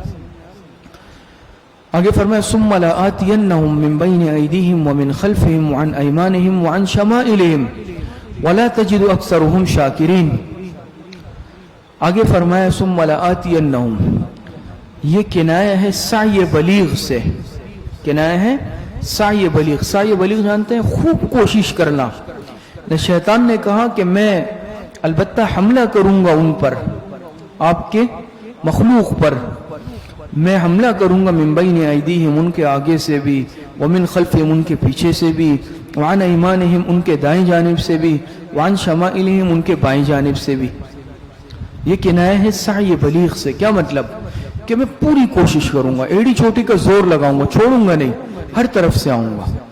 دوسری بات یہ ہے کہ ذکر تو جہات اربعہ کا ہوا، لیکن علماء نے لکھا ہے کہ جہات اربعہ کا صرف ذکر ہے، باقی مراد ہر جانب ہے، ہر جہت مراد ہے. بات سمجھ میں آ رہی ہے؟ بعض دفعہ ایسا ہوتا ہے نا کہ ذکر خاص چیز کا ہو جاتا ہے لیکن مراد تعمیم ہوتی ہے، عموم. یہاں پر جہات اربعہ سے تعمیم مراد ہے، صرف خاص 4 جہتیں مراد نہیں ہے، کسی بھی جہت سے. تو یہ 4 جہاتیں خاص ذکر کی کس لیے؟ یہ بطور تعمیم کے ہیں، ہر جہت مراد ہے. اور یہ کنایہ ہے سعی بلیغ سے. پھر اس سے مراد کیا ہے؟ من بین ایدیہم، اس سے مراد ہے کہ من بین ایدیہم ومن خلفہم، دنیا میں منہمک کرنا. بات سمجھ میں آ رہی ہے؟ دنیا میں منہمک کرنا. بات سمجھ میں آ رہی ہے؟ اور عن ایمانہم دائیں جانب سے نیکیوں سے روکنا، وعن شمائلہم بائیں جانب سے حملہ کروں گا، برائیوں کی ترغیب دینا، برائیوں کی ترغیب، سمجھ گئے؟ تو من بین ایدیہم سامنے سے بھی حملہ کروں گا، یعنی آخرت پر ایمان لانے سے روکوں گا، ومن خلفہم پیچھے سے بھی حملہ کروں گا، یعنی دنیا میں منہمک کر دوں گا، دنیا میں مشغول کر دوں گا، دنیاوی معاملات میں، عن ایمانہم دائیں جانب سے حملہ کروں گا، نیکیوں سے روکوں گا، بائیں جانب سے حملہ کروں گا، برائیوں کی ترغیب دوں گا۔ اور یہ سب ہو رہا ہے نہیں ہو رہا؟ شیطان دنیا میں انسان کو کس طرح منہمک کرتا ہے کہ انسان آخرت سے غافل ہو جاتا ہے، اپنی موت کو بھول جاتا ہے۔ بات سمجھ میں آ رہی ہے؟ تو آج دنیا میں کیسے لگا دیا، انسان یہ سوچتا ہی نہیں ہے کہ مجھے اس دنیا سے جانا ہے، موت کا تصور بھی نہیں کرتا، اور بلکہ جہاں اگر موت کا تذکرہ ہو گھبراہٹ ہونے لگتی ہے، بھئی یہ کیسی مجلس ہے یار، یہاں تو موت کی باتیں خالی ہوتی ہے، سمجھ میں آ رہی ہے؟ یہاں تو صرف جو ہے جہنم سے ڈرایا جاتا ہے، بھئی فضائل صرف سناؤ ہمیں، صرف ترغیبیں دو، ترہیب نہیں، صرف ترغیب تھوڑی کافی، ترغیب کے ساتھ ترہیب بھی ہے، فضائل کے ساتھ وعیدیں بھی ہے، اوامر کے ساتھ نواہی بھی ہے، صرف ایک چیز سے کام نہیں چلتا۔ بات سمجھ میں آ رہی ہے؟ تو شیطان ایک تو انسان کو دنیا میں لگاتا ہے، انسان بالکل موت کو آخرت کو بھول جاتا ہے۔ دیکھیں نا دنیا کے لیے ہم کتنی منصوبہ سازیاں کرتے ہیں، 10 20 30 سال کے بعد کا سوچتے ہیں اور اس کے لیے منصوبے بناتے ہیں، موت آتی ہے لمحوں میں سب کچھ ختم۔ تو یہ ہمیں غافل کون؟ یہ شیطان کرتا ہے، مسئلہ نہیں یہ زندہ رہو گے، حالانکہ ہم دن رات دیکھتے ہیں وہی دنیا سے اچانک اموات بھی ہے، لوگ جا رہے ہیں، دفناتے ہیں، جنازے پڑھتے ہیں، لیکن غافل ہیں۔ اور دوسرا دائیں جانب سے بھی حملہ آور یا نیکیوں سے روکتا ہے، نہیں کرو بھئی یہ نیکی کا کام نہیں کرو، چھوڑ دو یار، چلے بھئی نماز کا ٹائم ہے، چلے بعد میں پڑھ لیں گے یار، بات سمجھ میں آ رہی ہے؟ وہی سبق کا ٹائم ہو، چلے آج چھٹی کر لیتے ہیں، بات سمجھ میں آ رہی ہے؟ بھئی دوروں کا کہا گیا، یار کیا ہے مصیبت استاذوں نے بنائی ہوئی ہے، ابھی امتحان دے کے فارغ ہوئے پھر کہہ رہے ہیں کہ دورے کرنے، بات سمجھ میں آ رہی ہے؟ برائیوں کو جو ہے کیا کرے گا؟ بائیں جانب سے حملہ، برائیوں کی ترغیب دے گا، بات سمجھ میں آ رہی ہے؟ چلو یار موبائل میں لگ جاؤ یار، بات سمجھ میں آ رہی ہے؟ راستے میں جائے دیکھو یہ ویڈیو گیم کی دکان آ رہی ہے، بھئی یہاں چلے جاؤ، بات سمجھ میں آ رہی ہے؟ یہ ساری کارروائی یہ شیطان جاری رکھتا ہے۔ تو انسان اور ایمان اور مادیت کا، انسانی اور شیطانی قوتیں یہ لگی رہیں گی، اچھائی اور برائی کی طاقتوں کا معرکہ یہ قیامت تک، انسان کی موت تک چلے گا۔ اور فرمایا وَلَا تَجِدُ أَكْثَرُهُمْ شَاكِرِينَ، اور نہ پائے گا تو ان میں سے اکثر کو شکر گزار، بات سمجھ میں آ رہی ہے؟ تو ان میں سے اکثر کو شکر گزار نہیں پائے گا۔ یہ شیطان نے کہا، یہ اس کا ایک تخمینہ تھا، علماء نے لکھا ہے، مفسرین نے، یہ اس کا ایک اندازہ تھا۔ بھئی علم غیب تو اللہ پاک کو ہے کہ کون سے انسان شکر گزار ہوں گے، لیکن اس نے ایک اندازہ لگایا کہ اللہ میں ان انسانوں کو گمراہ کروں گا اور تو ان میں سے اکثر کو شکر گزار نہیں پائے گا، ناشکرے ہوں گے۔ اور علماء نے لکھا، مفسرین نے، کہ اس کا تخمینہ صحیح نکلا ہے، بات سمجھ میں آ رہی ہے؟ لیکن اکثر لوگ کیا ہے؟ ناشکرے ہیں۔ قرآن میں اللہ پاک نے نہیں فرمایا وَقَلِيلٌ مِّنْ عِبَادِيَ الشَّكُورُ، بہت ہی تھوڑے بندے شکر گزار ہوتے ہیں۔ آج ہم دیکھ لیں ہم میں سے کون اللہ پاک کا شکر ادا کرتا ہے؟ دن رات ہم نعمتیں کھا رہے ہیں، استعمال کر رہے ہیں، کھا رہے ہیں، پی رہے ہیں، لیکن زبان پر شکر کا الفاظ آتا کتنی دفعہ ہے؟ ایسا نہیں ہے نا؟ بات سمجھ میں آ رہی ہے؟ آگے فرمایا قال اخرج منها مذءوما مدحورا، نفاذ اخراج، یہاں سے کیا ہے؟ نفاذ اخراج۔ اوپر قال اهبط میں آپ نے کیا پڑھا تھا؟ قال فاهبط منها تجویز اخراج، کیا تجویز ہے؟ وہاں پر فیصلہ اللہ نے فرمایا بھئی اس کو نکالنا ہے، بات سمجھ میں؟ ایک یہ کہ مثال کے طور پہ اب کوئی طالب علم نافرمانی یا قانون شکنی کر رہا ہے، مدرسے والے مشورہ کریں گے بھئی اب اس کو نکالنا ہے، یہ کہلاتی ہے تجویز، اور پھر آ کے اس کو آرڈر سنا دیا، آپ کو مدرسے سے نکال دیا گیا، چلے جاؤ، یہ کہلاتا ہے نفاذ۔ بات سمجھ میں آ رہی ہے؟ اوپر تجویز آ گئی، اب اللہ پاک نے فرما دیا اخرج منہا مسعوما مدحورا، نکل جاؤ، اللہ پاک نے فرمایا نکل جائے یہاں سے، جنت سے، مذعوماً، استاد صاحب نے ترجمہ فرمایا ذلیل و خوار ہو کر، مدحوراً ای مطرودا، مطرود ہو کر، یا مذعوماً کا ترجمہ بدحال سے بھی کر سکتے ہیں، نکل جاؤ یہاں سے ذلیل و خوار ہو کر، یا نکل جاؤ یہاں سے بدحال ہو کر، مدحوراً مردود ہو کر، مطرود ہو کر، بات سمجھ میں آ رہی ہے؟ تو کیا ہو گیا؟ اب نفاذ بھی ہو گیا، اور اللہ پاک نے جو ہے جنت سے نکالنے کا، آسمان دنیا سے نکالنے کا کیا ہے؟ فیصلہ بھی اللہ پاک نے سنا دیا، بات سمجھ میں آ رہی ہے؟ تو فرمایا مسعوما مدحورا، مدحورا دھکیلا ہوا، یہ بھی ترجمہ اس کا ہو سکتا ہے، مسعوما ذلیل و خوار اور مدحورا دھکیلا ہوا، مطرود۔ لمن تبعک منہم، آگے اللہ پاک نے فرمایا لمن تبعک منہم لأملأن جہنم منکم اجمعین۔ اللہ پاک نے فرمایا کہ البتہ جو کوئی پیروی کرے گا تیری، لمن تبعک منہم، جو کوئی پیروی کرے گا تیری ان میں سے، تو لأملأن جہنم منکم اجمعین، تو میں ضرور بھر دوں گا دوزخ کو تم سب سے۔ اگر جو تمہارے راستے پر، شیطانی راستے پر دنیا میں چلے گا، ایمان نہیں لائے گا یا برے اعمال کرے گا، تو اس کے لیے اللہ پاک نے کیا فرمایا؟ لَأَمْلَأَنَّ جَهَنَّمَ مِنْكُمْ أَجْمَعِينَ، البتہ ضرور بھی ضرور مجھے جہنم کو بھرنا ہے تم سب سے، یعنی جو نافرمان ہوں گے ان کے لیے۔ بات سمجھ میں آئی؟ تو یہ ابلیس کا انجام، انجام ابلیس، شیطان کا انجام۔ اب دیکھیں دوسری طرف، وَيَا آدَمُ اسْكُنْ أَنْتَ وَزَوْجُكَ الْجَنَّةَ، اعزاز آدم علیہ السلام، اعزاز آدم علیہ السلام۔ ابلیس امتحان میں ناکام ہوا، اس نے بے ادبی کا معاملہ کیا، نافرمانی کا معاملہ کیا، اس کا یہ انجام نکال دیا، جنت سے بھی محروم، آسمان دنیا سے محروم، اس عزتوں اور قرب سے محروم۔ دوسری طرف آدم علیہ السلام اللہ پاک کے مطیع فرما بردار، تو آدم علیہ السلام کا اعزاز ہوا، اللہ پاک نے عزتوں سے نوازا، تو اور کیا فرمایا؟ وَيَا آدَمُ اسْكُنْ أَنْتَ وَزَوْجُكَ الْجَنَّةَ، اللہ پاک نے فرمایا کہ آدم ٹھکانہ بنا تو اور تمہاری بیوی جنت کو، تم اور تمہاری بیوی جنت میں رہو۔ یہ اعزاز آدم علیہ السلام ہے کہ تم اور تمہاری بیوی کہاں رہو؟ جنت کو اپنا ٹھکانہ بناؤ۔ فَكُلَا مِنْ حَيْثُ شِئْتُمَا، اور پھر کھاؤ جہاں سے تم چاہو، جنت میں تو پھر مرضی ہے، جو چاہو کھاؤ، جہاں سے چاہو کھاؤ، جس وقت چاہو، لیکن وَلَا تَقْرَبَا هَذِهِ الشَّجَرَةَ، بس نہیں جانا قریب اس درخت کے، جو چاہو کھاؤ لیکن اس درخت کے قریب مت جانا۔ کوئی خاص درخت اللہ پاک نے بتا دیا، علماء نے، مفسرین نے لکھا ہے کہ اس درخت کے قریب مت جانا۔ بات سمجھ میں آ رہی ہے؟ وَلَا تَقْرَبَا هَذِهِ الشَّجَرَةَ، اس میں بھی اب اختلاف ہے کس چیز کا درخت تھا، گندم کا درخت تھا یا کس چیز کا درخت تھا، بہت تفصیلات ہیں۔ ان فرمایا کہ اس درخت کے قریب مت جانا، اس میں سے کچھ مت کھانا۔ فَتَكُونَ مِنَ الظَّالِمِينَ، بس تم ہو جاؤ گے نقصان اٹھانے والوں میں سے۔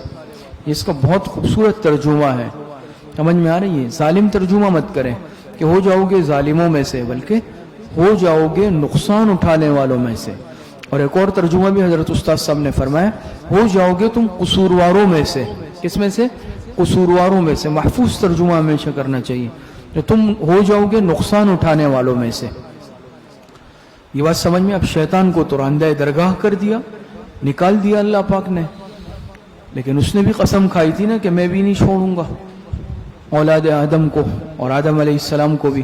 تو فوسوس لہم الشیطان لیبدی لہما ما وری عنہما من سوآتہما وقال ما نہاکما ربکما عن هذه الشجرة الا ان تکونا ملکین او تکونا من الخالدین۔ تو فوسوس لہم الشیطان، فرماتے ہیں تو شیطان نے کیا کیا؟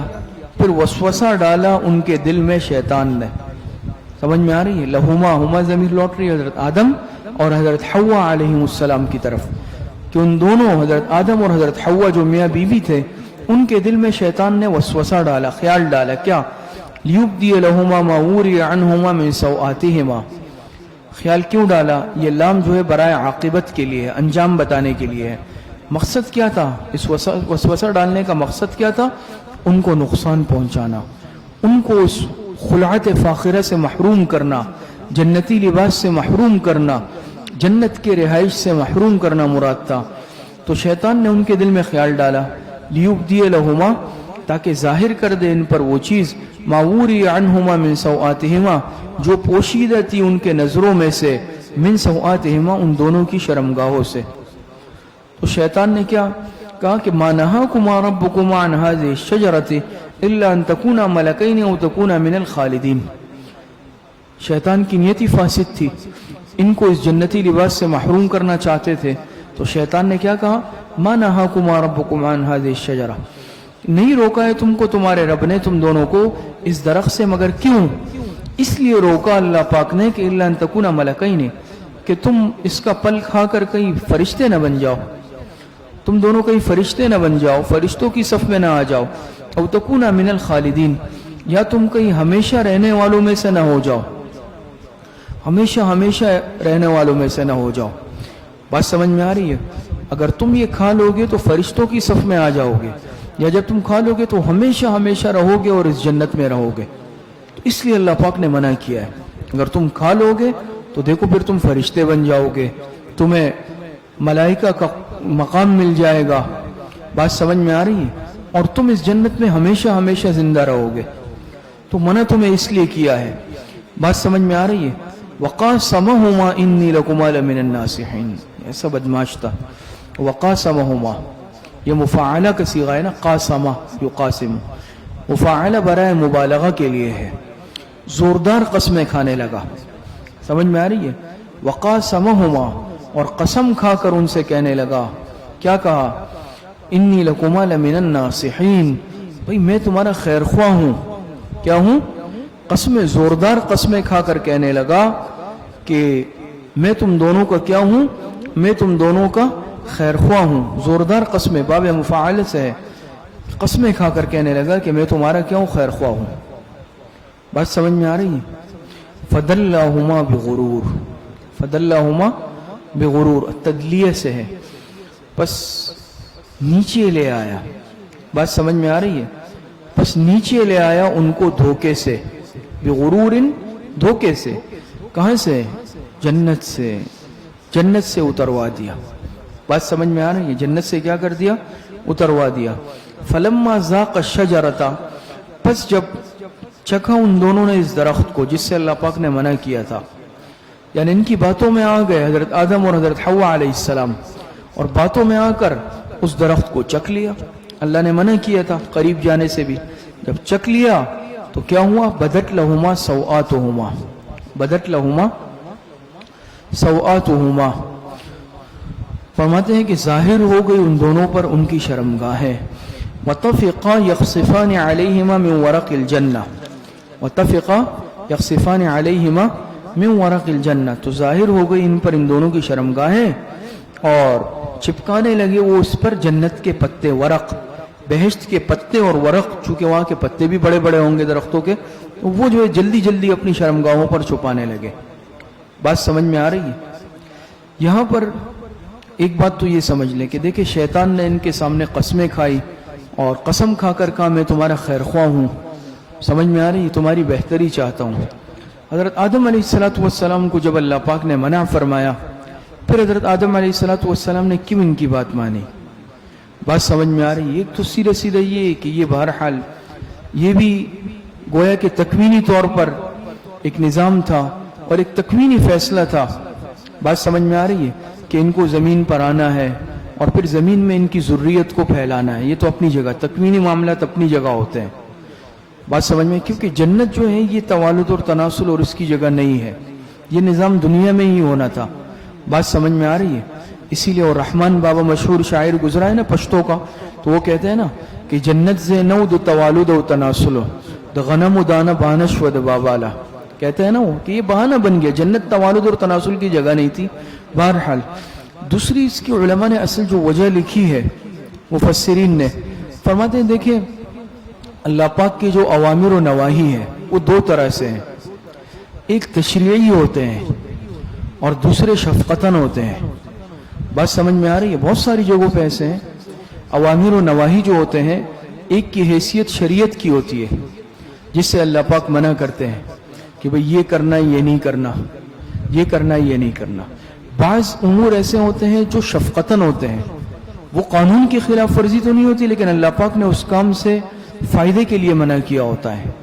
جیسے حضور علیہ السلام کی احادیث مبارکہ میں بھی اسی طرح ہے کہ بعض چیزوں کا آپ علیہ السلام نے حکم دیا ہے، روکا، تو وہ تشریعی طور پر آپ کریں گے تو جس چیز سے منع کیا ہے کریں گے گناہ ملے گا، قانون اور اصول کی خلاف ورزی ہوگی۔ بات سمجھ میں آ رہی ہے؟ کیا ہوگی؟ قانون اور اصول کی خلاف ورزی ہوگی۔ بعض چیزوں سے شفقتاً منع کیا یا شفقتاً حکم دیا۔ بہت ساری جیسے طب نبوی ہے یا کتاب الطب، آپ مشکات میں بخاری کتابوں میں پڑھتے ہیں، آپ علیہ السلام کے بہت سارے احکامات ایسے ہیں کہ جس کا آپ علیہ الصلوۃ والسلام نے حکم دیا تاکہ فائدہ ہو جائے. بات سمجھ میں آ رہی ہے نہیں آ رہی؟ اس کی بڑی اچھی مثال بھی علامہ شبیر احمد عثمانی رحمۃ اللہ علیہ نے دی ہے سمجھانے کے لیے کہ مثال کے طور پہ دیکھیں جیسے انسان ٹرین میں سفر کرتا ہے. اب ٹرین میں آپ سفر کر رہے ہیں, آپ نے ٹکٹ نہیں لیا. ٹکٹ لینا یہ قانون ہے, ٹکٹ نہ لینا یہ جرم ہے, قانونی جرم ہے. آپ قانون کے مجرم ہیں اور آپ خزانے کو نقصان بھی پہنچا رہے ہیں. تو یہ ایک قانونی حکم ہے کہ ہر شخص ٹرین میں ٹکٹ لے کے سفر کرے گا. آپ نہیں کریں گے, ٹکٹ نہیں لیں گے تو آپ مجرم ہوں گے, آپ قانون توڑیں گے, آپ ملک کو نقصان پہنچائیں گے. ایسا ہے نہیں. ایک یہ ہے کہ آپ نے ٹکٹ لیا ہے, آپ گئے, لیکن وہاں لکھا ہوا ہے بھائی ڈبے میں صفائی ستھرائی کا اہتمام کریں, یہاں تھوکے نہیں, یہاں یہ نہیں کریں. یہ بھی ایک بات ہے, لیکن اس کا جو گویا کہ ایک مقصد ہے, منشا ہے, یہ قانون نہیں ہے. یہ اس لیے کہ انسان بیماریوں سے بچ جائے. آپ گندگی کریں گے, وہاں تھوکیں گے تو وہاں اس سے کیا ہوگا, بیماریاں پھیلیں گی, امراض پھیلیں گے, یا کم از کم گندگی ہو جائے گی اس جگہ پہ. یہ شفقتاً ہے تاکہ کسی کی صحت کو نقصان نہ ہو. ہے ایسا یا نہیں ہے؟ بات سمجھ میں آتی ہے؟ کہتے ہیں کہ بھئی یہ کریں یہ کریں, کچھ قوانین لکھے ہوئے ہوتے ہیں. تو دونوں میں فرق ہے یا نہیں ہے؟ ایک مثال کے طور پہ اگر آپ نے ٹکٹ ہی نہیں لیا تو آپ مجرم بن گئے.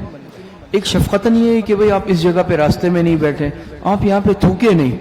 اب کسی نے تھوک دیا تو اس نے کوئی قانون نہیں توڑا, خزانے کو نقصان تو نہیں پہنچایا, لیکن اس نے جو حکم تھا ایک شفقتاً آرڈر تھا کہ اس کے ذریعے سے لوگوں کی صحت کو نقصان پہنچے گا, فضا خراب ہوگی, اس میں آپ نے کیا کیا, رخنا ڈالا. سمجھ میں آ رہی؟ دونوں میں فرق ہے یا نہیں ہے؟ آدم علیہ الصلوۃ والسلام یہ سمجھے کہ یہ جو اللہ پاک نے منع فرمایا ہے یہ حکم بھی شفقتاً ہے. سمجھ میں آ رہی ہے؟ ظاہری بات ہے پیغمبر تھے آدم علیہ السلام, اور پیغمبر ظاہری بات ہے شریعت کی مخالفت تو نہیں کرتا, ایسے اعتبار سے نافرمانی نہیں کرتے. بات سمجھ میں آ رہی ہے؟ تو آدم علیہ الصلوۃ والسلام یہ سمجھے ہوں گے حوا علیہ السلام کہ یہ حکم شفقتاً تھا, اللہ پاک نے منع فرما دیا, باقی اگر کر لے تو شاید کوئی حرج نہ ہو. دوسرا, شیطان نے اتنی قسمیں کھائی, یقین دہانی کروائی, یقین کروائی, وہ سمجھے کہ یہ کہ یعنی اللہ پاک کی قسم اگر کھا رہا ہے تو یہ خیر خواہی ہوگا. ان کی زبان پر یقین کیا کہ ایک شخص جب اتنے اللہ پاک کی قسمیں بڑا چڑھا کے کھا رہا ہے تو یقیناً یہ خیر خواہ ہوگا, جھوٹی قسم تو شاید نہیں کھا سکتا ہے. تو بہرحال ان سے یہ لغزش ہو گئی. بات سمجھ میں آ رہی ہے؟ اور اس میں بھی بہرحال اللہ پاک کی طرف سے حکمت پوشیدہ ہے. بات سمجھ میں آ رہی ہے؟ تو جب انہوں نے چکا تو ان سے جنتی لباس اتر گیا. بات سمجھ میں آ رہی ہے؟ اس میں بھی علماء نے لکھا ہے کہ ان پر جنت کا لباس تھا, اور جو جنت کا لباس ہوتا ہے یہ بھی گویا کہ تقویٰ کا ایک لباس ہوتا ہے. بات سمجھ میں آ رہی ہے؟ پھر خدا نخواستہ انسان, اگر عام انسانوں کی بات ہے کہ عام انسان اگر تقویٰ میں جتنی کمی آئے گی جنتی لباس میں کمی آئے گی. وَلِبَاسُ التَّقْوَى. سمجھ میں آ رہی ہے؟ تو جنتی لباس گویا یہ تقویٰ کا, جتنا انسان متقی ہوگا اتنا اس کا جنتی لباس زیادہ ہوگا. بات سمجھ میں آئی؟ دوسری بات یہ ہے کہ حضرت آدم حضرت حوا علیہ الصلوۃ والسلام کو یہ لباس پہنا دیا گیا تھا ہمیشہ سے. انہوں نے اپنے سطر کو دیکھا ہی نہیں تھا کبھی, نہ ایک دوسرے کے سطر کو نہ اپنے سطر کو نہیں دیکھا تھا کبھی. لیکن شیطان نے جب یہ عمل کروایا, ان سے جنتی لباس اترا, پہلی دفعہ ان کی نظر سطر پر پڑی تو وہ فوراً پتے چپکانے لگے. اس سے بھی علماء نے لکھا ہے کہ حیا یہ انسان کی فطرت میں شامل ہے. حیا انسان کی فطرت میں شامل ہے کہ انسان برہنہ نہیں رہ سکتا. بات سمجھ میں آ رہی ہے؟ لیکن جیسے ہی لباس اترا فوراً ان کو اپنے سطر کی فکر ہوئی, اور فوراً جنت سے پتے ہی ان کو نظر آئے. سمجھ میں آ رہی ہے؟ تو انہوں نے وہ پتے اتار کر کیا کہ اپنے سطر پر چپکانے, شرمگاہوں پر چپکانے شروع کر دیے. اس میں علماء نے یہ نقطہ لکھا کہ آدم علیہ السلام حوا علیہ الصلوۃ والسلام کی فطرت میں حیا شامل تھی, اس لیے بنی آدم کی فطرت میں بھی حیا ہے. اور الحیاء شعبۃ من الایمان, وہاں بھی علامہ انور شاہ کشمیری رحمۃ اللہ علیہ کے یہ قول نقل کیا گیا ہے نا. بہت ساری توجیحات کی گئی ہے کہ الحیاء شعبۃ من الایمان, حیا کو ایمان کا شعبہ, ایمان کے تو بہت سارے شعبے, 70 سے زیادہ شعبے, تو حیا کو مستقل کیوں ذکر کیا؟ تو اس میں ایک جواب یہ بھی ہے, علامہ انور شاہ کشمیری رحمۃ اللہ علیہ نے لکھا ہے, فرماتے ہیں حیا یہ فطری امر ہے, طبعی امر ہے, یہ انسان کی فطرت میں اللہ پاک نے رکھی ہے. بات سمجھ میں؟ چھوٹا سا بچہ بھی ہوگا تھوڑا سمجھدار, اس کو بھی اپنے سطر کا خیال ہوگا, وہ بھی شرمائے گا.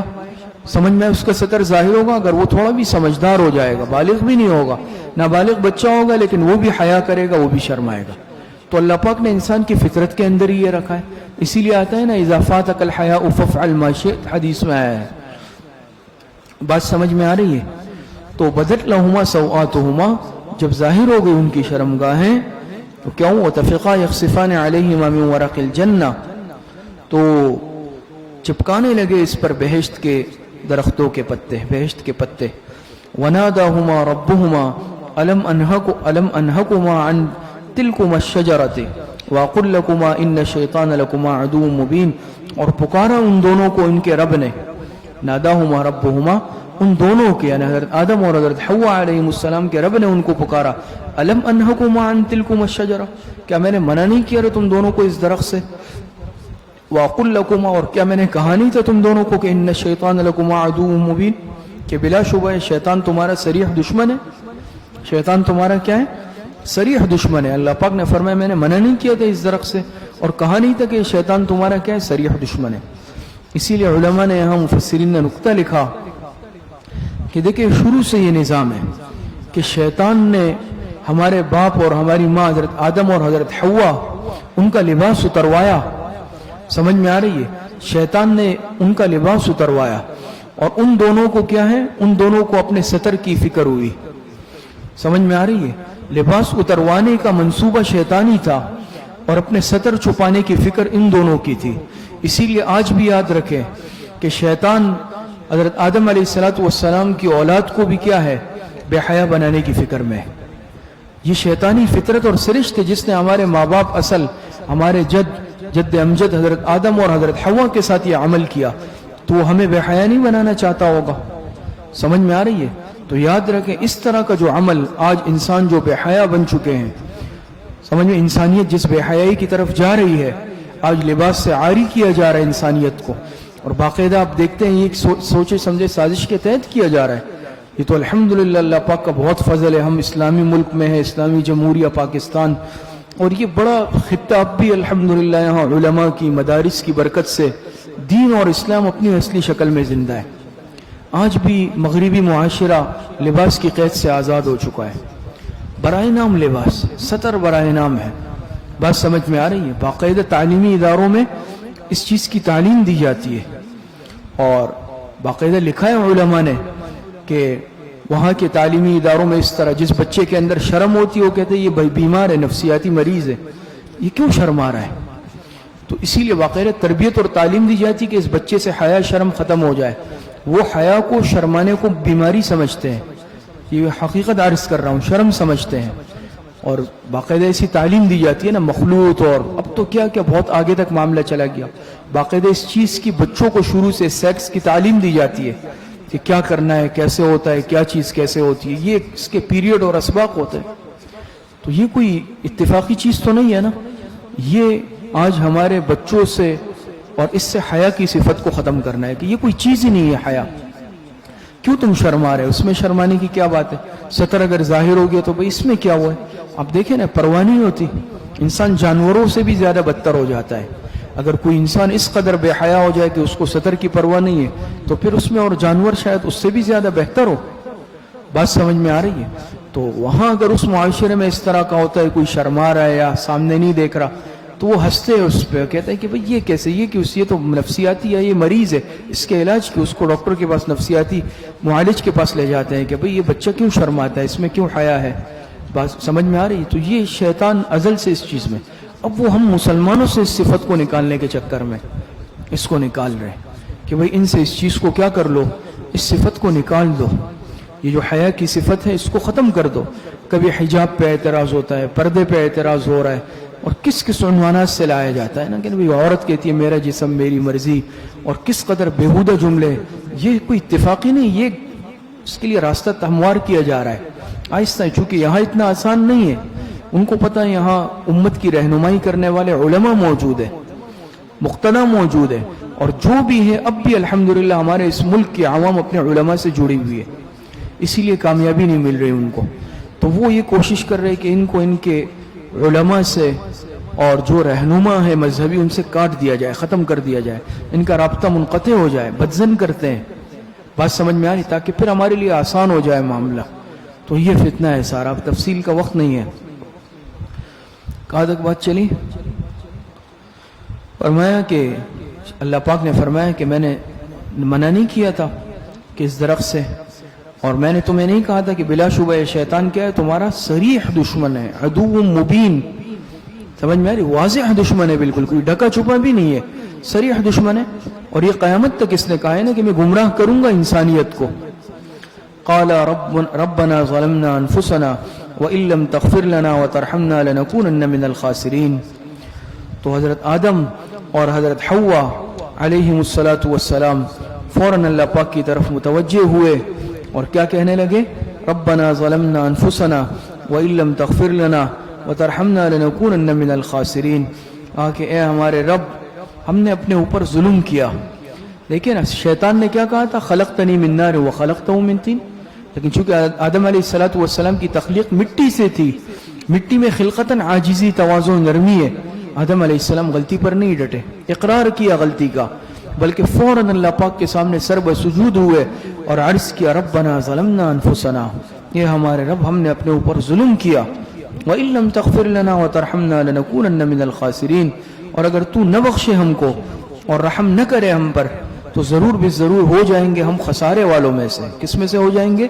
ہم ہو جائیں گے خسارے والوں میں سے. بات سمجھ میں آ رہی ہے؟ اچھا. قال اهبطوا بعضكم لبعض عدو. اللہ پاک نے فرمایا کہ تم نیچے اترو. قال اهبطوا بعضكم لبعض عدو. فرمایا تم نیچے اترو تم سب.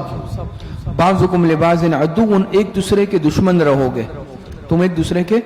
تو بعضکم اہبطوا میں حضرت آدم علیہ السلام، حضرت حوا علیہ السلام اور ابلیس سب شامل ہیں. آدم اور حوا علیہ شیطان کو تو جنت سے نکال دیا، لیکن اس نے منصوبہ سازی کر کے حضرت آدم اور حضرت حوا کو بھی جنت سے اتروا دیا. بات سمجھ میں آ رہی ہے؟ بہرحال تکوینی طور پر اللہ پاک کو دنیا کا یہ نظام چلانا مقصود تھا. سمجھ میں آ رہی ہے؟ تو اللہ پاک نے ان کو بھی جنت سے اس وقت نکال لیا. سمجھ میں آئے؟ جنت سے جانے کا حکم فرمایا زمین میں. فرمایا اہبطوا بعضکم لبعض، اترو تم سب یہاں سے. بعضکم لبعض عدو، اور تم میں سے بعض کے دشمن ہوں گے. کیا ہوں گے؟ ایک دوسرے کے دشمن. تو شیطان اور انسان یہ یاد رکھیں آپس میں دوست نہیں ہے. شیطان سے دوستی نہیں لگانی، بلکہ شیطان ہمارا کھلا دشمن ہے، عدو مبین ہے. اور یہ دشمنی آخر قیامت تک چلے گی. سمجھ میں آ رہی ہے؟ قیامت تک چلے گی. سمجھ میں آ رہی ہے؟ اسی لیے اب جگہ جگہ دے اولیاء الشیطان کا بیان، ایک جگہ کا اولیاء الرحمن کا بیان. تو دنیا میں بھی یہ دو فریق ہے، بعض اولیاء الشیطان بن گئے، بعض اولیاء الرحمن بن گئے. اولیاء الرحمن بننا ہے، اولیاء الشیطان نہیں بننا. سمجھ میں آ رہی ہے؟ وَلَكُمْ فِي الْأَرْضِ مُسْتَقَرٌّ وَمَتَاعٌ إِلَىٰ حِينٍ. اور فرمایا تمہارے لیے زمین میں ٹھکانہ ہے، وَمَتَاعٌ اور نفع اٹھانا ہے ایک مقررہ وقت تک. اللہ پاک نے فرمایا اور تمہارے لیے اس زمین میں کیا ہے؟ تمہارے لیے اس زمین میں مستقرن ٹھکانہ ہے، ومتاع اور فائدہ اٹھانا ہے، نفع اٹھانا ہے، الی حین ایک وقت تک. بات سمجھ میں؟ اس سے معلوم ہوا کہ انسانیت کا اصل ٹھکانہ یہ کیا ہے؟ یہ زمین ہے. بات سمجھ میں آ رہی ہے؟ انسان اس زمین میں رہے گا. اور آگے فرمایا نا قال فیہا تحیون وفیہا تموتون ومنہا تخرجون. بات سمجھ میں آ رہی ہے؟ اور فرمایا اسی میں تم زندگی بسر کرو گے. تحیون حیات متعارفہ، حیات متعارفہ، اسی میں تم زندگی، اب بتاتا ہوں اس کا مطلب. اور اسی میں تم گزارو گے حیات متعارفہ. وفیہا تموتون اور اسی میں تم مرو گے. ومنہا تخرجون اور اسی سے تم نکالے جاؤ گے. یہ بات سمجھ میں آئی؟ معلوم ہوا کہ انسان کے رہنے کی جگہ یہ زمین ہے. اسی زمین میں انسان پیدا ہوتا ہے، انسان رہے گا، اسی میں موت آئے گی اور اسی قبروں سے انسان اٹھایا جائے گا. لیکن بعض دفعہ جیسے حضرت عیسیٰ علیہ السلام کو زندہ اللہ پاک نے آسمانوں پہ اٹھا لیا، تو کیا یہ قاعدہ کلیہ ختم ہو گیا؟ فیہا تحیون، حضرت عیسیٰ علیہ السلام حیات ہے نا، ہمارا عقیدہ ہے، لیکن کہاں پر؟ آسمانوں پہ. تو اللہ پاک نے تو فرمایا فیہا تحیون. تو اسی لیے ہم نے معنی کیا کہ حیات متعارفہ، حیات متعارفہ. حضرت عیسیٰ علیہ السلام مستثنیٰ ہے. سمجھ میں آ رہی ہے؟ وہ اس سے مستثنیٰ ہے، وہ الگ. باقی جو حیات متعارفہ ہم سب کی ہے وہ اسی زمین میں ہوگی. بات نہیں سمجھ میں آئی؟ اسی میں انسان کو موت آئے گی اور اسی سے اٹھایا جائے گا. ورنہ ایسے بھی ہو سکتے ہیں ہم ہوائی جہاز میں بھی تو زمین سے اوپر جاتے ہیں، ایسا ہے نہیں اب جہاز میں کسی کی موت آئے تو وفیہ تموتون نہیں ہوگا، یا کوئی سمندر میں ڈوب جائے ختم ہو جائے، پھر بات سمجھ میں آ رہی ہے؟ تو اس سے حیات متعارفہ ہی مراد ہے کہ یہی زمین انسان کے لیے پیدائش، اسی میں پیدا ہوتا ہے، اسی میں زندگی گزارتا ہے اور اسی میں مرتا ہے۔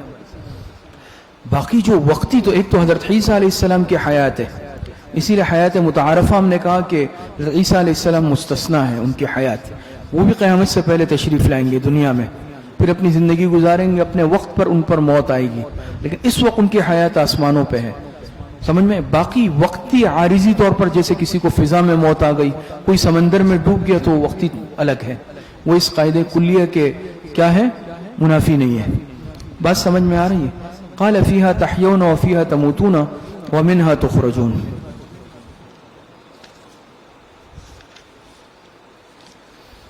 تین پاؤں کہاں پہ ہو جاتے ہیں اس کے آگے؟ کافی کتنا ہوا اس وقت؟ کتنا ٹائم گزرا؟ اب پڑھاتے ہیں۔ یا بنی آدم قد انزلنا علیکم لباسا یواری سوآتکم وریشا، فرماتے ہیں یا بنی آدم قد انزلنا علیکم، دوسرے دعوے کی تفصیل، یہاں سے دوسرے دعوے کی تفصیل ہے جس میں چار دفعہ یا بنی آدم سے خطاب کیا گیا ہے۔ بات سمجھ میں آ رہی ہے؟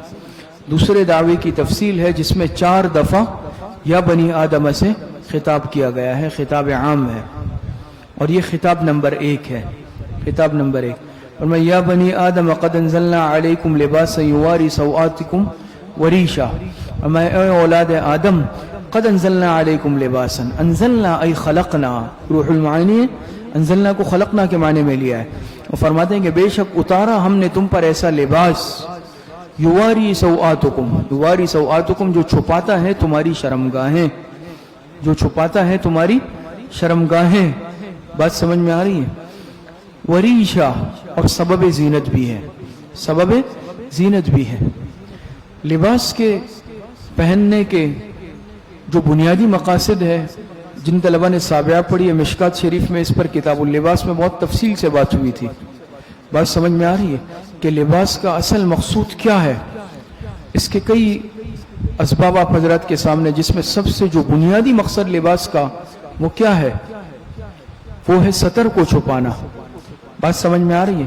اور اس کا ایک سبب، دو بنیادی مقاصد لباس کے قرآن میں اللہ نے ذکر کی، لباس یواری سوآتکم وریشا، اور دوسرا ہے زیب و زینت۔ تو لباس کا مقصود ہے اصلی معلوم ہوا کیا ہوتا ہے کہ انسان اپنا ستر چھپا لے، اپنا بدن چھپا لے، لیکن صرف یہ بھی کافی نہیں ہوتا، بلکہ اس کے ساتھ ساتھ زیب و زینت بھی تو مراد ہے نا۔ ایک تو یہ کہ انسان بالکل اگر ننگ دڑنگ برہنہ گھوم رہا ہے، غلط ہے، گناہ بھی ہے، ناجائز حرام ہے، اور اگر صرف ستر چھپا لے یہ بھی مقصود نہیں ہے، بلکہ اس کے ساتھ ساتھ وریشا، خوبصورتی بھی ہو۔ اب اگر کوئی چڈی پہن کے گھوم رہا ہے سارے شہر میں کہ بھئی کیا ہو، میں نے ستر تو چھپایا ہوا ہے، لیکن اچھا لگے گا؟ جی نہیں لگے گا نا بھئی۔ اور کسی نے قمیض شلوار پہنی ہوئی، خوبصورت لباس، تو ستر بھی چھپا ہے اور اچھا بھی لگ رہا ہے نا، تو دونوں مقصود ہے۔ سمجھ میں آ رہی ہے؟ حفظ ستر بھی مقصود مراد ہے، اور ریش یعنی خوبصورتی بھی مراد ہے، زیب و زینت، کہ انسان وقار کے ساتھ ایک سنجیدہ اور خوبصورتی والا لباس ہو۔ وَلِبَاسُ التَّقْوَى ذَلِكَ خَيْرٌ، اور فرمایا یہاں سے ترغیب لباس تقوی، ترغیب لباس تقوی ہے۔ یہاں سے کیا مراد ہے لباس التقوی سے؟ اس سے مراد ایمان، حیا، عمل صالح، خوف خدا۔ سمجھ میں آ رہی؟ لباس التقوی سے مراد ایمان، کہ ایمان کا لباس بھی ہو، ایمان موجود ہو۔ اسی طرح حیا مراد ہے، لباس التقوی سے مراد حیا، کہ اگر لباس تو بڑا پہنا ہوا ہے لیکن خدا نخواستہ اگر ایمان نہیں ہے تو تقوی کا لباس تو نہیں ہوا نا، آخرت میں ناکامی ہے۔ یا اگر بڑا خوبصورت لباس پہنا ہے لیکن دل میں حیا ہے ہی نہیں، دل سے انسان خدا نخواستہ حیا کی صفت نہیں ہے، تو تب بھی لباس تقوی تو نہیں ہوا نا۔ اسی طریقے سے اس کے ساتھ ساتھ اس سے مراد کیا ہے؟ عمل صالح، کہ لباس التقوی سے مراد عمل صالح بھی ہو، انسان نیک اعمال کرتا ہو، بدعملی والی زندگی نہ گزارے، اور خوف خدا، دل میں کیا ہو؟ خوف خدا۔ تو اصل یہ 4 صفات ہیں۔ ظاہری لباس بھی ضروری، لیکن اس کے ساتھ ساتھ یہ 4 صفات جو لباس تقوی ہے اس کا اختیار کرنا بھی ایک صاحب ایمان کے لیے کیا ہے؟ ایک انسان کے لیے ضروری ہے کہ ایمان بھی ہو، حیا بھی ہو، عمل صالح بھی ہو، اور خوف خدا بھی اس کے اندر موجود ہو۔ بات سمجھ میں آ رہی ہے؟ آگے فرمایا ذالک خیر، وہ سب سے بہتر ہے۔ وہ کیا ہے؟ اور لباس تقوی پھر سب سے بہتر ہے۔ یہ کیا ہے؟ سب سے بہتر ہے۔ اگر کسی نے کوئی پرانا پھٹا لباس پہنا ہے، سستا لباس پہنا ہے، لیکن لباس تقوی ہے، تو یہ انسان کامیاب ہے۔ لیکن اگر خدا نخواستہ کسی نے بڑا ہی مہنگا لاکھوں روپے کا لباس پہن لیا لیکن یہ 4 صفات سے محروم ہے، تو لباس تقوی نہیں، یہ ناکام ہے۔ بات سمجھ میں آ رہی ہے؟ معلوم ہوا ظاہری لباس کے قیمتی یا معمولی ہونے سے فرق نہیں پڑتا۔ اصل کیا ہے؟ لباس تقوی کے انسان میں 4 صفات موجود ہو۔ ذالک من آیات اللہ لعلہم یذکرون، اور فرمایا کہ یہ قدرت خداوندی کی نشانیوں میں سے ہے، لعلہم یذکرون، تاکہ لوگ نصیحت حاصل کریں۔ سمجھ میں آ رہی؟ ذالک من آیات اللہ، ای آیات اللہ الدالۃ علی فضلہ ورحمتہ، یہ قدرت خداوندی کی نشانیوں میں سے ہے جو اللہ پاک کے فضل پر اور اللہ پاک کی رحمت پر دلالت کرتی ہے، تاکہ کیا ہے؟ لوگ نصیحت حاصل کریں۔ یا بنی آدم لا یفتنکم، خطاب نمبر 2۔ یا بنی آدم قد انزلنا علیکم کیا تھا؟ خطاب نمبر 1 تھا۔ بھئی ہم نے کہا نا کہ یا بنی آدم سے کتنی دفعہ خطاب ہوگا؟ 4 دفعہ۔ 1 دفعہ ہو گیا نا، یہ دوسری مرتبہ۔ یا بنی آدم لا یفتننکم الشیطان، فرمایا کہ اے بنی آدم، فرمایا کہ اے بنی آدم لا یفتننکم الشیطان، نہ بہکائے تم کو شیطان، کما اخرج ابویکم، جیسا کہ نکلوایا اس نے تمہارے ماں باپ کو جنت سے۔ معلوم ہوا کہ ہمارے ماں باپ کے جنت سے نکالنے کا سبب یہ شیطان بنا ہے۔ جب ظاہری بات ہے، دیکھیں دنیا میں بھی آپ دیکھتے ہیں نا، ہم کہتے ہیں بھئی یہ آدمی جو ہے نا، یہ میرے ماں باپ کا دشمن ہے، مخالف ہے، تو اولاد اس سے تعلق رکھتی ہے؟ نہیں رکھتی۔ اگر غیرت مند اولاد ہے، اگر کوئی کسی کے ماں باپ کو دشمن ہو تو اولاد بھی اس کو پسند نہیں کرتی، یا اولاد اس کو گلے سے لگاتی ہے یا ہاتھ میں ہاتھ ڈال کے جو ہے چلتی ہے کہ کوئی بات نہیں، میرے باپ کا دشمن ہے نا، میرے ماں کا دشمن ہے، میرا تو نہیں ہے، یہ بہت ہی بے غیرت انسان ہوگا، اس میں غیرت نہیں ہوگی۔ تو حضرت آدم اور حضرت حوا علیہ السلام ہمارے ماں باپ نہیں ہیں، تو معلوم ہوا شیطان تو ہمارے ماں باپ کا دشمن ہے ازلی، بلکہ ہمارے ماں باپ کو جنت سے نکالنے کا باعث یہ ابلیس ہے، تو ہم اس کو کیسے دوست رکھ سکتے ہیں؟ معلوم ہوا کہ شیطان کو دوست رکھنا یہ غیرت کے بھی خلاف ہے۔ بات سمجھ میں آ رہی ہے؟ تو فرمایا کہ تمہیں دیکھو بہکا نہیں دے، جیسا کہ اس نے تمہارے ماں باپ کو جنت سے نکلوایا۔ ینزع عنہم، اور کیسی حالت میں نکلوایا؟ ینزع عنہما لباس، نکلوایا بھی ایسی حالت میں کہ اتروا دیا ان سے ان کا لباس، لیریہما سوآتہما، تاکہ دکھلائیں ان کو ان کی شرمگاہ ہے۔ معلوم ہوا کہ شیطان معمولی نہیں، بڑا خطرناک دشمن ہے۔ اگر کوئی کسی کے ماں باپ کو صرف دشمن نہیں بلکہ بے عزت بھی کرے تو انسان کی پھر کیا کیفیت ہوگی اس شخص کے ساتھ تعلقات کی، کہ بھئی یہ میرے ماں باپ کا صرف دشمن نہیں ہے بلکہ اس نے میرے ماں باپ کی بے عزتی بھی کی تھی۔ سمجھ میں آ رہی ہے؟ تو شیطان نے تو حضرت آدم اور حضرت حوا جو ہمارے اصل ماں باپ ہے ان کا دشمن بھی ہے اور ان کی بے عزتی بھی کی۔ سمجھ میں آ رہی ہے؟ ان کے عزت پر حملہ آور ہونے کی کوشش کی۔ تو شیطان ہمارا کتنا دشمن ہوگا اور ہم کو شیطان سے کتنی دشمنی رکھنی چاہیے، یہ ہم آپ خود اندازہ لگا لیں۔ بات سمجھ میں آ رہی ہے؟ تو فرمایا کہ انہو یراکم ہو وقبیلہ، بے شک وہ شیطان دیکھتا ہے تم کو اور اس کا لشکر بھی، قبیلہ اور اس کا لشکر، من حیث لا ترونہم، ایسی جگہ سے کہ نہیں دیکھ سکتے تم ان کو، لا ترونہم یعنی عادتاً، تم عادتاً عام طور پر نہیں دیکھ سکتے اس کو۔ عادتاً اس لیے ہو سکتا ہے کہ اللہ پاک کسی کو دکھلا بھی دے۔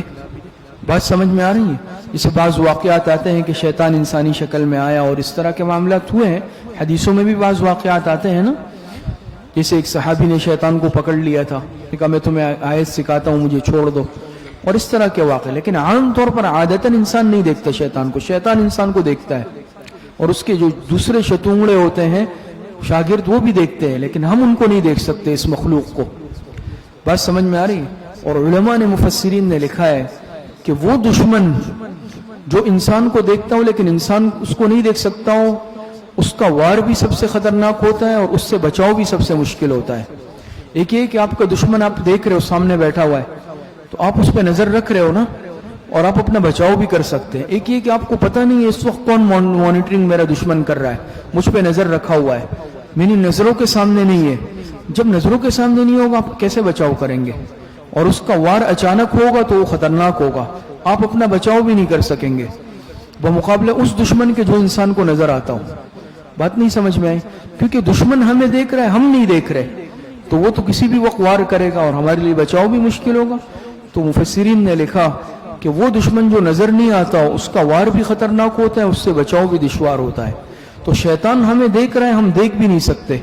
بات سمجھ میں آ رہی ہے؟ البتہ جو مسنون صورتیں ہیں، معصور قرآنی دعائیں ہیں، حدیث میں دعائیں آئی ہیں بچاؤ کے لیے، اس کا انسان ورد کرے، اپنا تحفظ کرے۔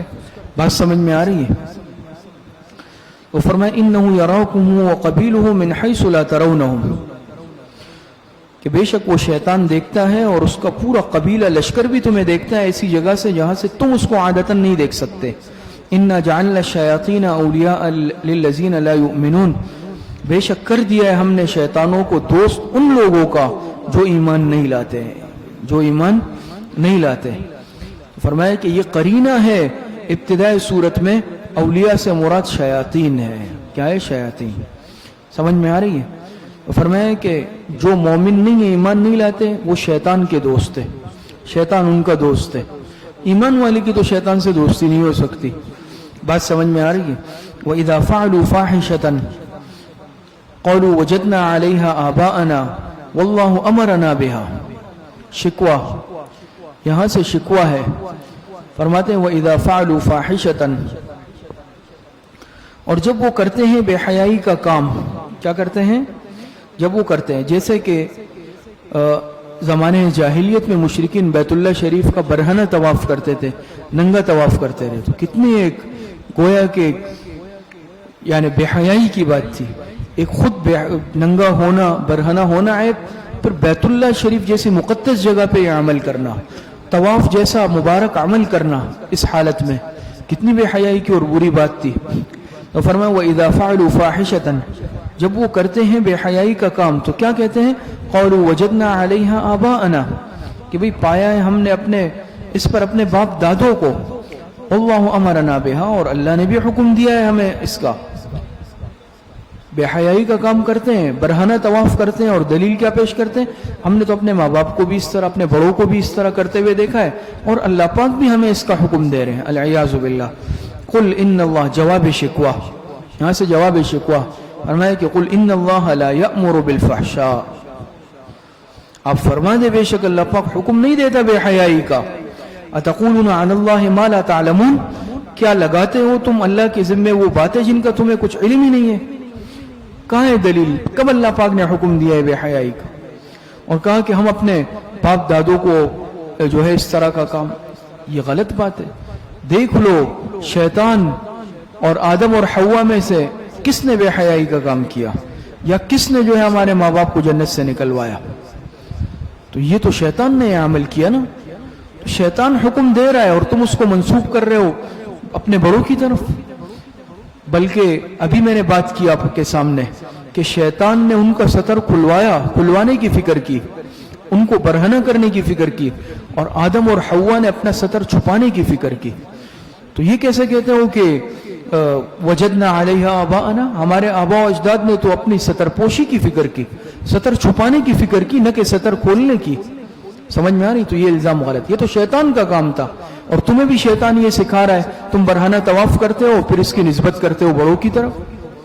بات سمجھ میں آ رہی ہو؟ اللہ پاک کی طرف العیاذ باللہ، کہ اللہ پاک اس کا حکم دیتا ہے، کتنی غلط بات ہے۔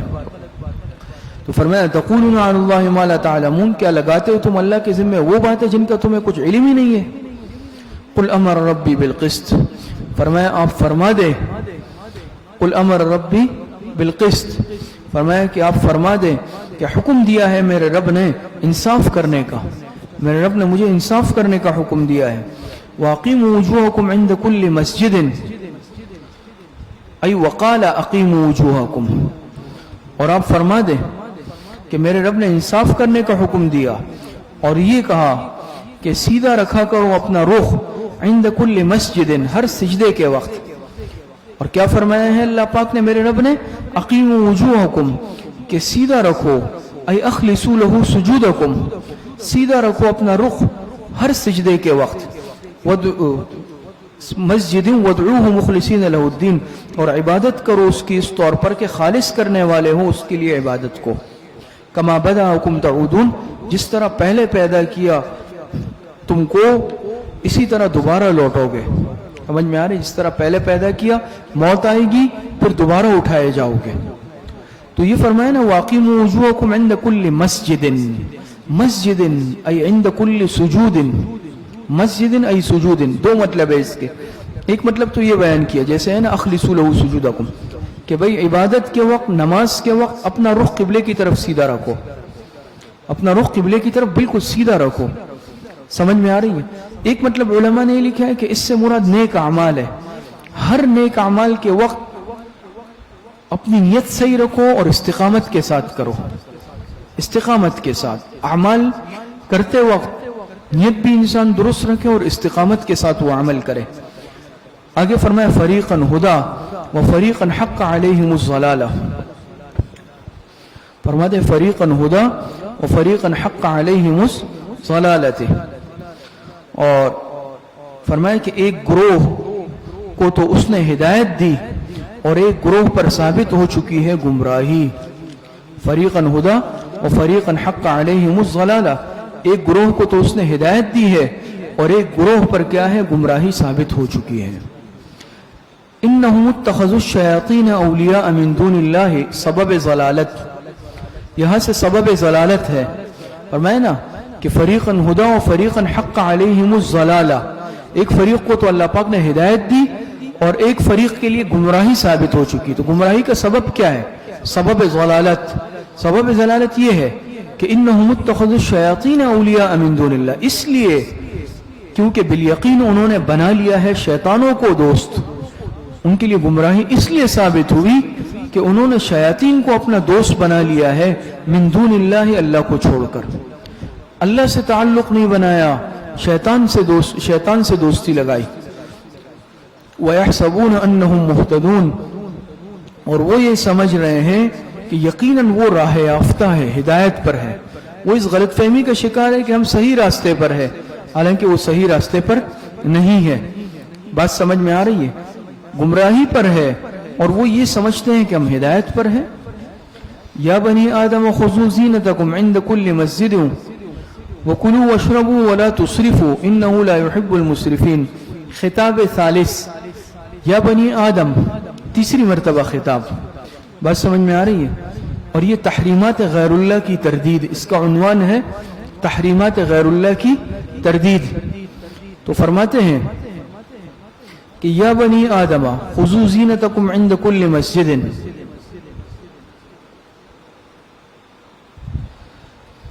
فرمایا کہ یا بنی آدم خذوا زینتکم عند کل مسجد، اے اولاد آدم پہن لیا کرو اپنا لباس، عند کل مسجد، ہر مسجد کی حاضری کے وقت، ہر مسجد کی حاضری کے وقت، وکلوا واشربوا ولا تسرفوا، اور کھاؤ اور پیو اور حد سے نہ بڑھو، حد سے نہ بڑھو، انہ لا يحب المسرفین، بے شک اللہ تعالیٰ پسند نہیں فرماتے حد سے گزرنے والوں کو۔ تو یہاں بھی دیکھیں فرمائے بنی آدم پہن لیا کرو اپنا لباس، عند کل مسجد، ہر کس وقت؟ مسجد کی حاضری کے وقت، عبادت کے وقت، عبادت کے وقت خاص اہتمام۔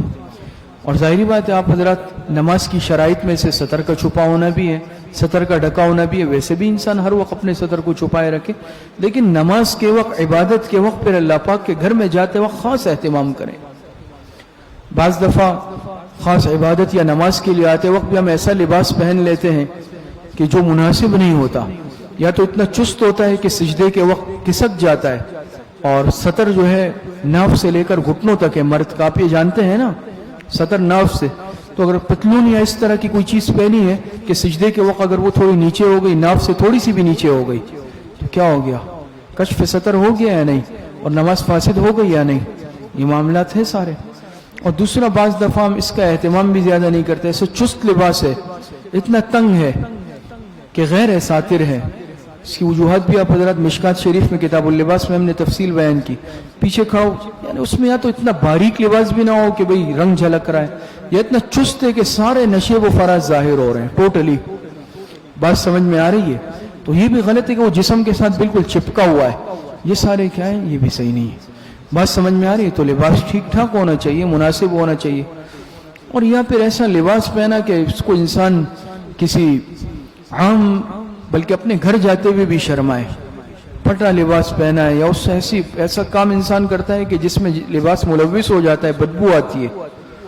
بات سمجھ میں آئے؟ بعض دفعہ انسان کسی ایسے کام سے وابستہ ہے، وہ مسئلہ حرج نہیں ہے، لیکن مسجد آتے وقت انسان ایک صاف ستھرا لباس اپنے پاس رکھے اور وہ پہن کے آئے. اب اگر ایسا لباس ہے کہ اس نماز میں بدبو آ رہی ہے، اس طرف نمازی کو بھی پریشانی، ادھر بھی پریشانی، لباس سے اس بدبو، انسان جس کام میں ہوتا ہے نا وہ خود عادی ہو جاتا ہے اس بدبو کا، اس کو نہیں آتی. وہ تو بے فکر ہو گیا ایسے کھڑا ہوا پڑ رہا ہے 1 گھنٹہ، لیکن وہ بدبو کیسے ماشاءاللہ پھیل رہی ہے کہ باقیوں کا جینا حرام ہو گیا. یہ بھی غلط ہے. بات سمجھ، خود تو وہ ہو گیا ہے نا، عادی ہو چکا ہے، اس کو نہیں پتہ چلے گا کبھی بھی. یہ صحیح نہیں ہے. بات سمجھ میں آ رہی ہے؟ آگے فرمائے وہ کلو واشربو ولا تسرفو، کھاؤ پیو، اس میں کوئی وہ نہیں ہے، لیکن 2 چیزیں. ہاں ولا تسرفو فرمایا، کھاؤ پیو لیکن ولا تسرفو، حد سے نہ بڑھو. کیا مطلب ہے اسراف کا، حد سے نہ بڑھنے کا؟ ہم عام طور پر صرف سمجھتے ہیں کہ اس سے مراد فضول خرچی ہے. یہ بھی اس کا ایک جز ہے. فضول خرچی بھی اسراف کا ایک جز ہے، لیکن صرف اور صرف محدود نہیں ہے اس کی مراد. مفہوم یہاں تک محدود نہیں ہے اسراف، بلکہ اس سے مراد فضول خرچی بھی ہے. ہر وہ عمل کے انسان کے لیے ضرورت نہ ہو اور وہ اس میں خرچ کرے بلا ضرورت، بے مقصد. بات سمجھ میں آ رہی ہے؟ اسی طریقے سے کسی حرام چیز کو حلال بنا لینا، حلال چیز کو حرام بنا لینا، اس میں خرچ کرنا. بات سمجھ میں آ رہی ہے؟ اور بہت ساری چیزیں بھی اس کے اندر کیا ہے داخل ہے. ایسی چیز کو استعمال کرنا کہ جو انسان کے لیے، صحت کے لیے ٹھیک نہیں ہے، مضر صحت چیزیں استعمال کرنا، کھانا پینا، یہ بھی غلط ہے. ٹھیک ہے وہ حلال ہوگی، لیکن جو چیز انسان کے جسم کو نقصان دیتی ہو وہ بھی اسراف میں داخل ہے. علماء نے لکھا ہے حد سے زیادہ کھانا جو انسان کی ضرورت سے زائد ہے، بھوک نہیں ہے لیکن کھا رہا ہے، یہ بھی غلط ہے، وہ بھی صحت کو نقصان دے گا. بے وقت کھانا، کھانے کا وقت نہیں ہے لیکن بس چلو کچھ نہ کچھ شغل میں مشغول ہونا ہے کھانے پینے میں، یہ بھی اس میں داخل ہے. بات سمجھ میں؟ تو مضر صحت چیزیں کھانا، ضرورت سے زائد کھانا، بھوک نہیں لگی ہے بلا وجہ کھانا، بے وقت کھانا، غلط چیزیں کھانا، یہ سب کے سب اسراف میں داخل ہے. بات سمجھ میں آ رہی ہے نہیں آ رہی ہے؟ تو یہ سب اسراف کے مفہوم میں کیا ہے داخل ہے. اللہ پاک نے اس چیز سے منع کیا. اسی لیے علماء نے ایک عجیب بات مفسرین نے لکھی ہے، اس چھوٹی سی آیت میں اللہ پاک نے آدھی طب کو بیان کر دیا. طب ہوتی ہے نا، طب جس کو ہم کہتے ہیں یہ ڈاکٹریٹ ہے، طب، نصف طب اللہ پاک نے اس آیت میں بیان کر دی، آدھی طب. اور اسی آدھی پر بھی انسان عمل کر لے تو انسان کو کوئی بیماری نہیں لگے. بات سمجھ میں آ رہی ہے؟ کہ نہ حرام چیز کھائے، سمجھ میں آ رہی ہے، نہ کوئی ناپاک چیز کھائے، نہ ایسی چیز کھائے جو انسان کی صحت کے لیے مضر ہو، نہ بے وقت کھائے، نہ ضرورت سے زیادہ کھائے. تو ان چیزوں سے جب انسان پرہیز کرے گا تو صحت کیا ہوگی؟ ٹھیک ہوگی. حلال کا بھی اہتمام کرے گا. انہ لا يحب المسرفین، بے شک اللہ پاک پسند نہیں فرماتا حد سے تجاوز کرنے والوں کو. بات سمجھ میں آ رہی ہے؟ اتنا وقت ہو گیا، اس کر دیں. ٹھیک ہے، صدق اللہ العظیم. باقی انشاءاللہ کل پڑھ لیں گے.